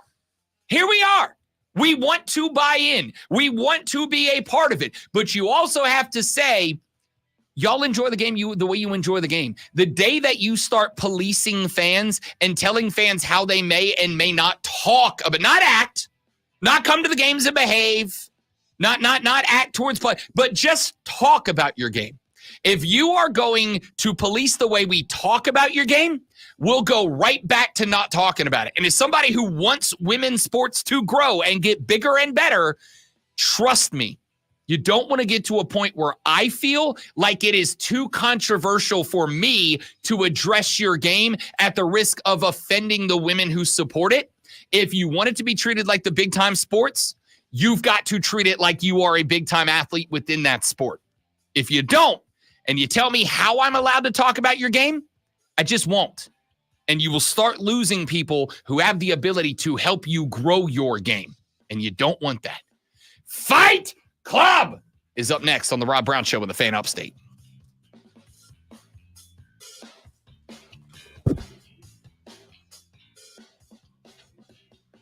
All right, guys, I got to go to find new batteries for the headphones.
What's a pirate's favorite letter?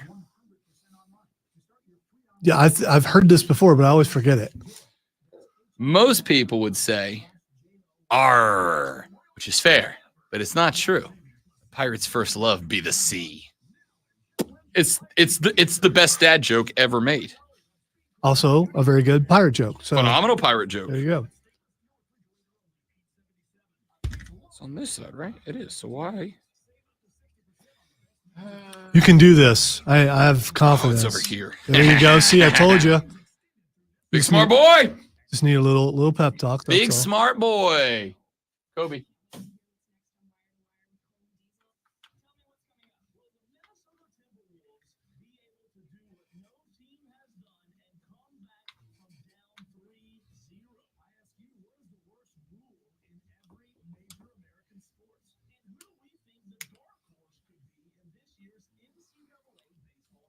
Yay.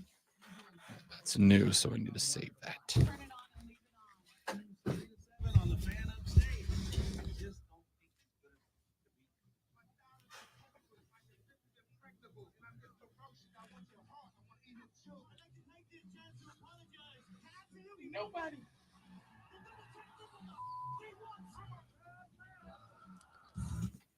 Welcome into the Fight Club, where even if we're playing hurt, we play, because that's what men do. We get in there, we punch you in the throat, we knee you in the nethers.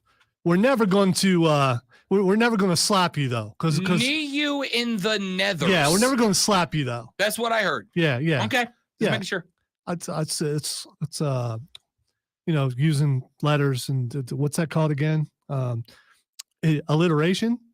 Knee you in the nethers. Yeah. Would you like me to demonstrate in case you don't know? No, where I know exactly what it means. All right. That's what we do. I mean, because you'd rather be kneed in the nethers than slapped in the face, right? No. Yeah, I think most No. people would rather be kneed in the nethers No. than slapped in the. Don't slap me, man. If you're gonna knee me, I respect that to some degree. But if you slap me, I'm gonna hate you forever. You would rather be kneed in the boys than slapped. I'd rather take 5 to the face, because at least I can come back at you. If you take a good knee to the nethers and you lose a groin, that fight's over. Nah. You can knee me. Don't slap me. That's all. Now, I'm not suggesting when you see me out in public that you come up and do any of those. No, I've already told you. If you see Lonzo in public, give him a hug. He's a big fan. Hand Especially hugs. if he Hand doesn't hugs. see you coming, do the like over their back hand, like shoulder hug. Yeah, that's probably a mistake. He's right a big there. fan. Well, you'd have to be taller than me. It gives him the warm and fuzzies. Yeah. You might get a judo flip if that happens. All right, let's get to the Fight Club. The first thing, and this is being talked about everywhere, so we need to start out with this. Does Becky re-sign with WWE, or is she going elsewhere, like maybe home or to AEW? She will not wrestle for another company is going to be my answer to that. Does that mean that she is coming back to WWE? She might take some time. I suspect she'll take some time. Seth is taking some time. She might put it off for a little while, but I firmly believe that Becky and Seth are WWE lifers. I think after the fact that those two as a power couple kind of carried that company for a little while, I really think WWE would likely do whatever they need to do to keep both of them happy and in the fold. So she may take some time off. She may step away from the company for a little while, but I do think she is a lifer within it. All right, I agree with you. I think she probably will just step away, because they wouldn't give her the kind of closure that they've given her, the things that she has said to people on her supposed way out the door. I don't think they give that to someone who's leaving, even under Triple H's reign. I don't think they do that. They definitely would have did it under the last guy, whatever his name was. By the way, shout out to the local wrestling company that was on the stream a little bit earlier. And I just want to say that we saw some blatant disrespect from Rob Brown towards the church. That is a lot. And he has since apologized on 2 different platforms on the stream. You can go back and look at it. Apologize, because there's fear that he's offended the church and doesn't want repercussions. And I believe it was Malik that he needs to be fed to. And I think that needs to happen. I just want to point that It out. is Asylum Pro Wrestling here in the Upstate, which shows on Friday nights. You can go look them up. Brother Silas came in here, and for like a second, I got a little. I'm like, oh man, this is the last thing I want up in the stream. So I kind of accidentally hit the block button on him before I realized, no, that is an apostle of a church within our local wrestling scene. I have made a mistake. Brother Silas has offered me penance, which I have accepted. Yet for some reason, Lonzo keeps trying to get me choke slammed through a table. Rob was triggered, and because of that, he did what he did, and he deserves to be punished for it. I'm behind the church on this. If they want to take care of it, we would be there in person, and I will personally be in your corner when you decide to inflict the penance on Rob Brown. There's no need. We're supposed to be a team. We are. But but sometimes one of us errs in some way and the other one has to pay. This is like every time that a tag team ends up in the ring with like the Dudley Boys for every once a year when they trot them back out, and the Dudley Boys set them up for the 3D and the other tag team partner just kind of like steps backwards to watch it happen. That's what Zoe's doing to me right now. All right, I'm going to segue into this because this is perfect. I have a question for you and stream, by the way. We're on Facebook, YouTube, Twitch, or X, or text line 71307. Please start it with the fan.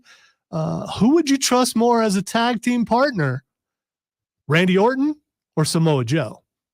Oof, that's a good one. Let's see. What would happen if you put Big Show on a team with either one of those guys? The world just blows up, right? Yeah, probably. I'm gonna go with Randy Orton. And I'm going to go with Randy Orton because he spent so long with Matt Riddle and RK Bro. And if there was ever a dude that Randy just out of frustration would have RKO'd despite being on a team, it would have been Bro in his broest. And the fact that he made it through, Samoa Joe would turn on his mom if it gave him another title opportunity. So I'm going to go the Viper. I'm going to go with Samoa Joe, and this will tie into something in just a little while if we get a chance. All right, let's get back to the WWE first. The kiss that was seen by some, but not all. So apparently, and I hadn't watched the end of it, but I saw Liv's kiss with Dom on stream online, and then I went back and found out that a lot of people. USA cut it off before the kiss. Yeah, nobody on TV saw it. Yeah, a lot of people who are watching on stream, like with YouTube or something like that. I think I heard some people watching on Hulu or something were able to see it. And international broadcasts showed the kiss on purpose, accident. Who do you blame? I know I blame USA. I think USA did it. No, for sure. They have a time limit, and back in the day, it was not uncommon for WWE to have like a 4, 5, 6 minute run over time, and the networks would give them that time. I also think this is part of the reason that they decided to go with the Netflix deal and to move it over to Netflix is because they can say, oh, it's a 4-hour show, but they also don't have to worry about that. That's a huge implication on a storyline, right? Yeah, for sure. Massive implication on a storyline that well over half, I'd say 80% of their audience did not see happen in real time. And now they have to kind of work around that. And obviously, since it's a weekly product, they can just open the next show with it. But still, the point of that moment was an immediate sense of shock that did not translate. It's not going to be as shocking the next week when it's on replay as it was in the moment. And so I think that's a big part of the reason that they're moving over to Netflix. So those things can stay on in a runover situation, and you don't have to miss that. Well, I believe there's a good portion of the wrestling audience who also are on social media and probably saw it.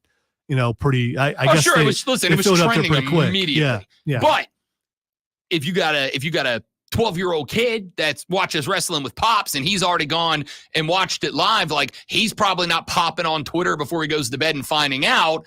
And if you're like me, where as soon as that show's over, you just turn off the TV, roll over, and go right to sleep, as I obviously do. Of course. You missed Yes. it. And you woke up the next morning seeing it trending on Twitter. And again, maybe that shock value is still there to some degree, but it's like watching a sport on replay after you already know the score. It's like, man, like the excitement's not there like it is. All right. Karrion Kross, I don't know if you've seen this. He's been doing a lot of talking to Xavier Woods. And is this the end of the New Day? Are we going to finally get it? Woods has said in the past that he would love to do a heel turn. Do you think this is the end of the New Day? I mean, because they're not using them like they used to, like they should. And I think that a lot of it has to do with Big E being gone. 100%. Is it time? I mean, like you said, you're not doing anything with them. And I would also argue that right now you've got a tag team division that is as deep as it's ever been. And it's not like New Day is necessarily old enough where you're like, let's give them one more run. They're not going anywhere yet. I will say this. Xavier Woods is one of my favorite wrestlers overall, personally. Xavier Woods is the type of dude who genuinely loves wrestling and knows how to do it, but he's been where he is for so long. He's just one of those cats that feels naturally babyface to me. Like, what does a Xavier Woods heel run look like? Sure, he turns on Kofi, right? Kofi, you've been dragging us down, and you get the Kofi Xavier run, but like, how does Xavier Woods be a heel? I don't understand how he can do it. It's easy. We've seen it time and time again. He just has to lose an eye, because you lose an eye and suddenly you can be a heel. I mean, it's worked. It's worked in several different companies, and Xavier Woods with an eye patch would look pretty cool. I mean, I'm not disagreeing, but again, you're telling me you spent 10 years marching to the ring with a pink trombone, and now all of a sudden you're the bad guy? Like, and I will also acknowledge that a lot of this has to do with the fact of how much Xavier Woods shows up in my non-wrestling fandom, right? When he's on social playing up, down, down, and doing all this stuff on what used to be G4 and all that. I just really like the dude. All right, really quick. Last night we got the matchup coming up that I am very interested in seeing. Will Ospreay is going to take on Swerve at the next pay-per-view in AEW for the championship. Will Ospreay, arguably, at least in my opinion and a lot of people's opinions, is the best wrestler on the planet Earth, going up against Swerve, who's improved so much. I'm looking forward to this match. Is it too soon to put Will Ospreay? You already put a belt on him last weekend. Is it too soon for him to go up and get the number one prize in AEW?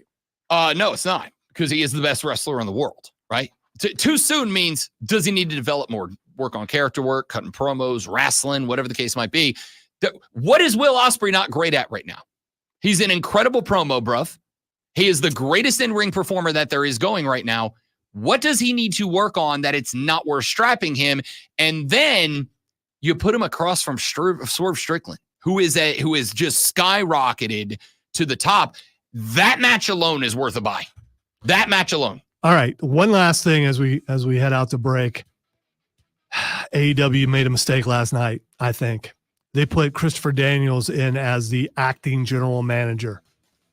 Why is that a mistake? Because I don't know. Is he the foil for the Elite? I don't know that he is. I think you let the Elite run amok a little bit longer before you do that. I think they're maybe a couple more weeks down the road, maybe a month down the road you do it. I just think it's too soon. I mean, Jungle Boy got lit on fire. He did, but he was there yesterday and was going to get handed the vacant belt, the TNT belt, I believe it is, since Adam Copeland got his leg done broke. And Christopher Daniels came out and said that he is now the voice of Tony Khan. I'm here for it, honestly. I would have waited another couple I think this weeks. is one of those things that, again, I think there are some things that happen in AEW that hit harder if you are or have paid attention to wrestling that is not in the mainstream. And this is one of those guys that kind of fits into that box. All right, there you got it. Fight Club from the Great One Lonzo. When we come back here in a minute, got a few more stories, including breaking down tonight's Dallas, Minnesota Game 5. That's next on the Rob Brown Show in the Fan Upstate.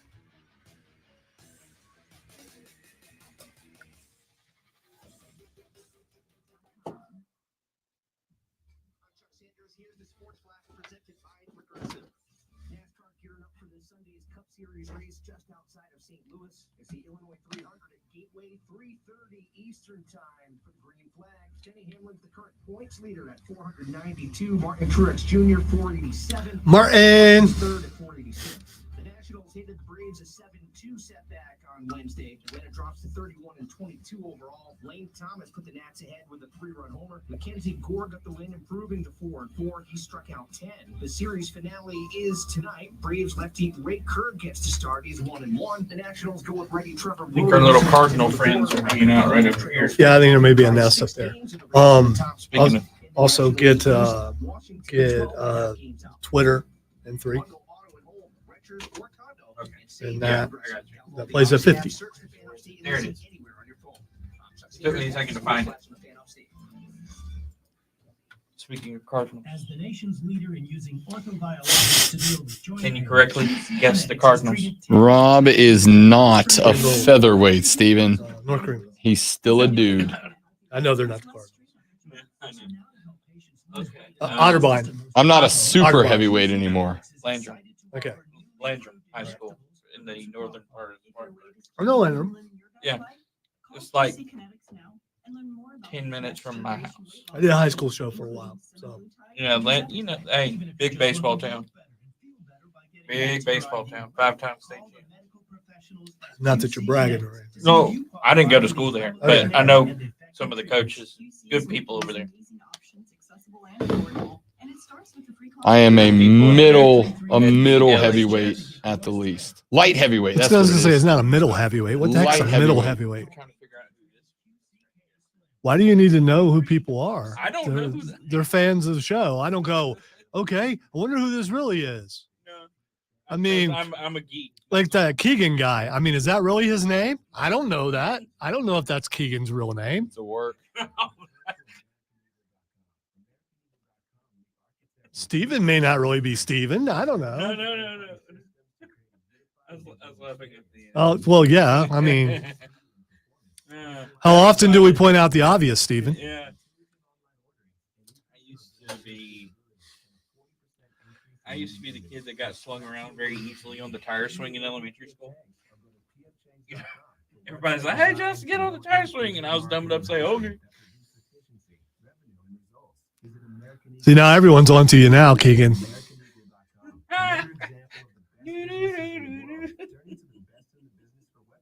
Go to AmericanEagle.com or call 877-WEB-NOW1. That's 877-WEB-NOW1.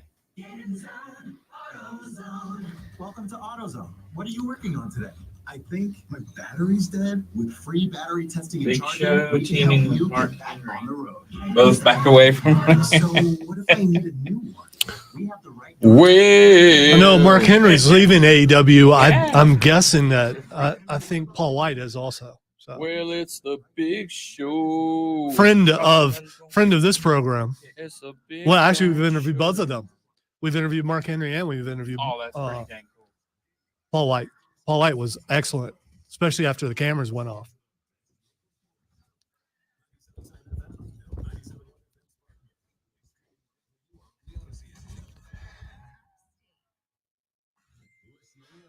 Search the fan upstage.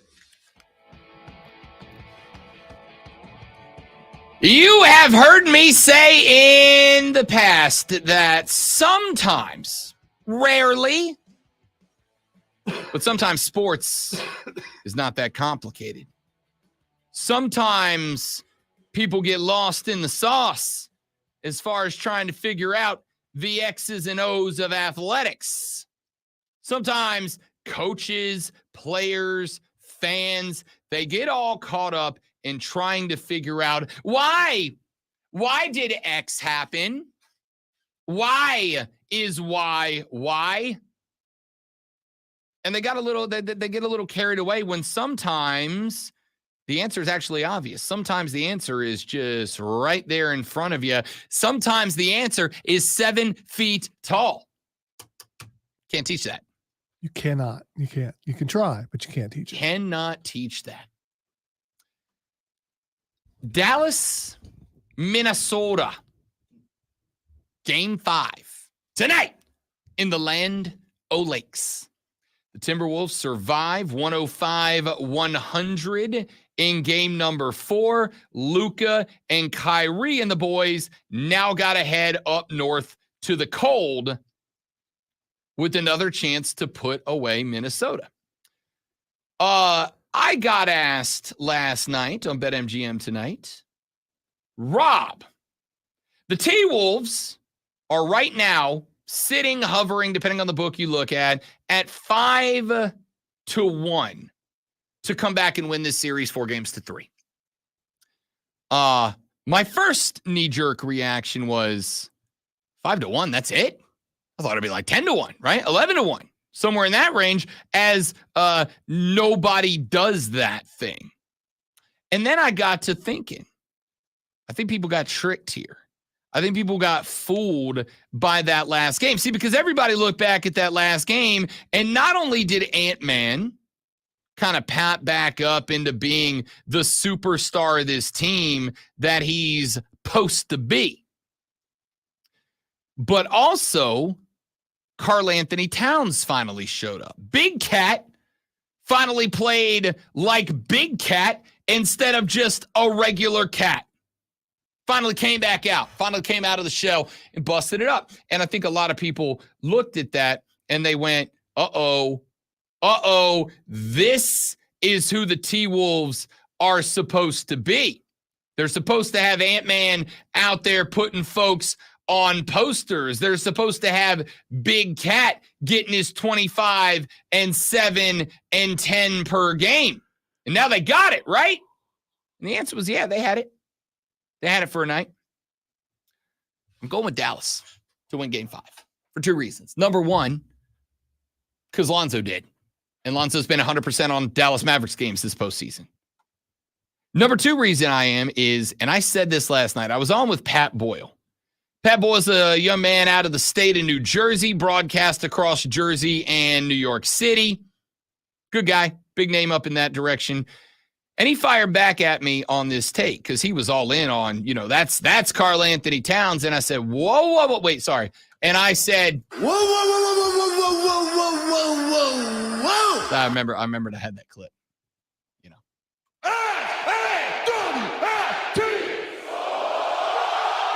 Could have been smoother, but Yeah, well, that's why I'm not an executive producer. Also, a lot of people, I think, got caught up. I think they looked at that game 4 and they said, uh-oh, the T-Wolves are back. There's the Timberwolves that beat the Dallas Mavericks.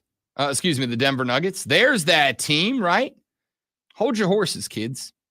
Because I'd like to go back to games 1, 2, and 3, all games the Dallas Mavericks won. The first 2 in the land of lakes, by the way. So don't tell me Dallas can't go up into the cold and win a game. They already have twice in this series done so.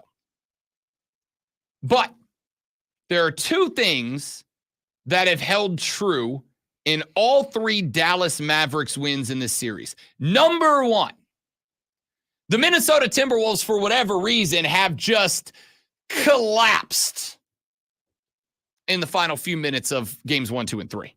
They were in them.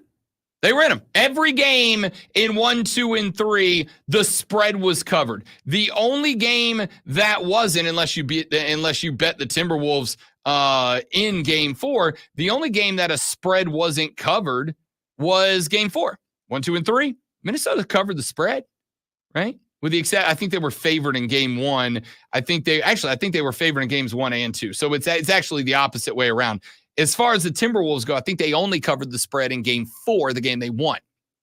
For Dallas, they covered all except the one they lost, obviously. So, number 1, for whatever reason, this team kept melting down late in the series. And by the way, they almost did in game 4. They almost did again in game 4, but they figured it out. But the second thing is what I told you was going to be the biggest impact coming into this series. The Minnesota Timberwolves were designed to beat the Denver Nuggets. They were built for it. How do you beat the Denver Nuggets? You got a guy that can go toe-to-toe with Jokic for 40 minutes. And then you build an offense that when Jokic checks out, you can play fast around the rim. That's what the Timberwolves are. They are built to play fast around the rim. What they are not designed to do is to be able to go up against the team that for 48 minutes of every game has a 7-footer in front of the basket. The one variable that was different from games 1, 2, and 3, those all wins by the Dallas Mavericks, and games 4, which was a win for the Minnesota Timberwolves, there was only one variable. What was that variable? Derek Lively. That's it. Now, that seems like a lot for a 7-footer who was drafted in the middle of the first round of the NBA draft. It seems like a lot for a rookie, but here's the beautiful thing. They are not asking him, as Oklahoma City asked of Chet Holmgren. They are not asking him, as San Antonio asked of gigantic dork Victor Wembanyama. And by the way, I say dork with all the complimentary and energy I can. Dork. Love a Dork. Big fan of. Dork. They're not asking him to be the face of the franchise, to carry the team, to score all the points, to get all the rebounds, to throw all the blocks. All they've asked him is, I need you for 21 to 28 minutes a game to be a rim protector. I need you to make sure nothing inside of 5 feet is easy. And I need you to give me all the gas you got for 4 minutes. And then we're going to replace you with Daniel Gafford for 4 minutes. And then after 4 minutes, we're going to send you back in. And you go full afterburner for 4 minutes. And then you're coming right back out. And splitting time has been great. And it is a system designed to work against a team that is predicated on the 4 being the best player. That, of course, Karl Anthony Towns. Why? Because what has happened in this series, in my opinion, is that when Cat gets the ball somewhere out on the perimeter, because he wants to play a game where he can shoot a 3 as often as he can drive, when he gets the ball out on the perimeter, they just man him up with a 4. When Cat gets the ball somewhere around the 3-point line, they charge a 4 out of him, but that 4 doesn't have to play like scared defense. He can get in there and disrupt Karl Anthony Towns. Why? Because even if Karl Anthony Towns gets around the 4, even if he is able to pull off a move, break an ankle, and get to the inside, then what happens? Every time, waiting down there for him, off of the roll, off of the break, whatever he did to get down there, is a 7-footer. Either Gafford's down there or Lively's down there. What you have created here is a situation where for 48 minutes, every time that Karl Anthony Towns gets the ball, he's got to go through 2 players, not 1. A lot of 4's got to go through 1 guy. Because on the flip side, for most teams, and this is not true of Minnesota, Rudy Gobert doesn't scare anybody offensively, right? Nobody's afraid of Rudy Gobert, the offensive player. He's a putback player only. Nobody's afraid of the guy. So what happens is your big man can shade away from Gobert. You can bring the other player across to block off that passing lane. And now every time Cat drives, he's got a defender that went with him, and he's got a 7-footer in front of him. He's been negated. And unless he comes out tonight and pops like 6, 7 3-pointers, Dallas is going to win this game. That's where I'm falling on it. And now, the Rob Brown Show presents Twitter. Lonzo? Am I right? You're right. And Kyrie Irving, the one guy who's won a championship, I think from both teams, I think he'll step up and you'll see some leadership. Yes, I said leadership from Kyrie. It is possible. And I think he'll show Luka how to go into the finals. All right, the first thing that's Xing today is Waffle House. Obviously it is because we talked about the Waffle House yesterday, talking about the different ways you can get your ham and cheese omelet with your hash browns off on the side. And obviously once it gets talked about on the Rob Brown Show, to the moon. However, I don't think that's why it's trending. I am going to say it is because Waffle House turns 85 years old today. No, there's another big time fight at Waffle House. I don't know. And these things are starting to look like they're planned. because if you look at one of the latest ones, there are like people lined up all around the glass of the Waffle House with their phones out. They could have actually been there eating, but I don't think so. I think they were there because they knew something was going to go down. And I will say, the Waffle House, the people who work at Waffle House, they usually hold their own pretty good. Dude, because you are not a normal person if you're working at the Waffle House. There was one from last year. I want to say it was in Atlanta or just outside of Atlanta.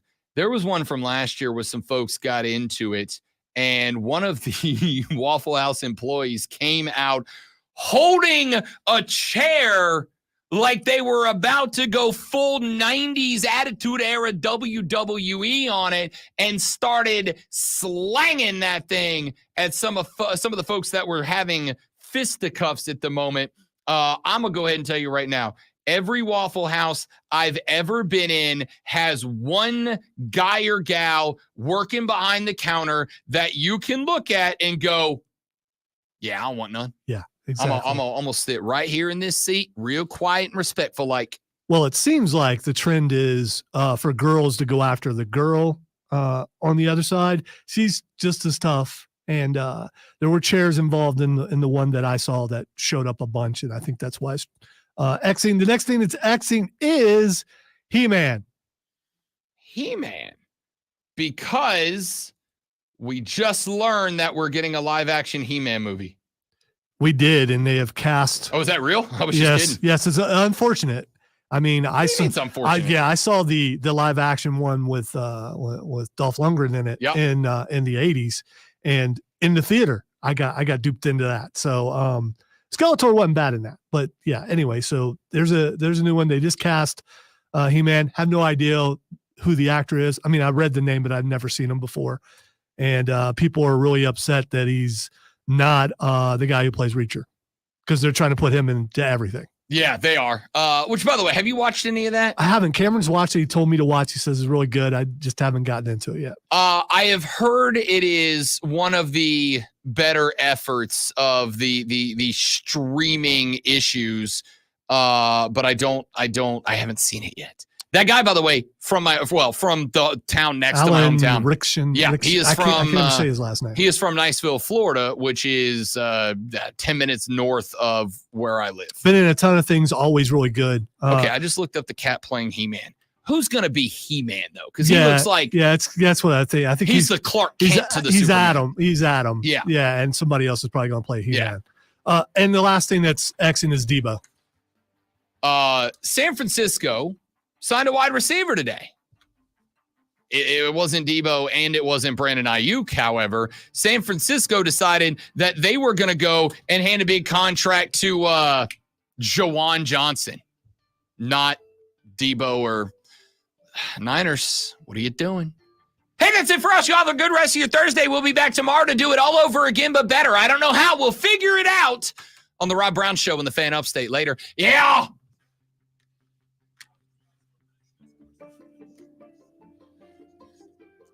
All right, now the most important. All right, guys, we're going to bail out. You have to do so they can do numbers. Appreciate you guys being here. Hope you enjoyed the show. Tell your friends about us. Have a lovely rest of your Thursday. I will see you all later.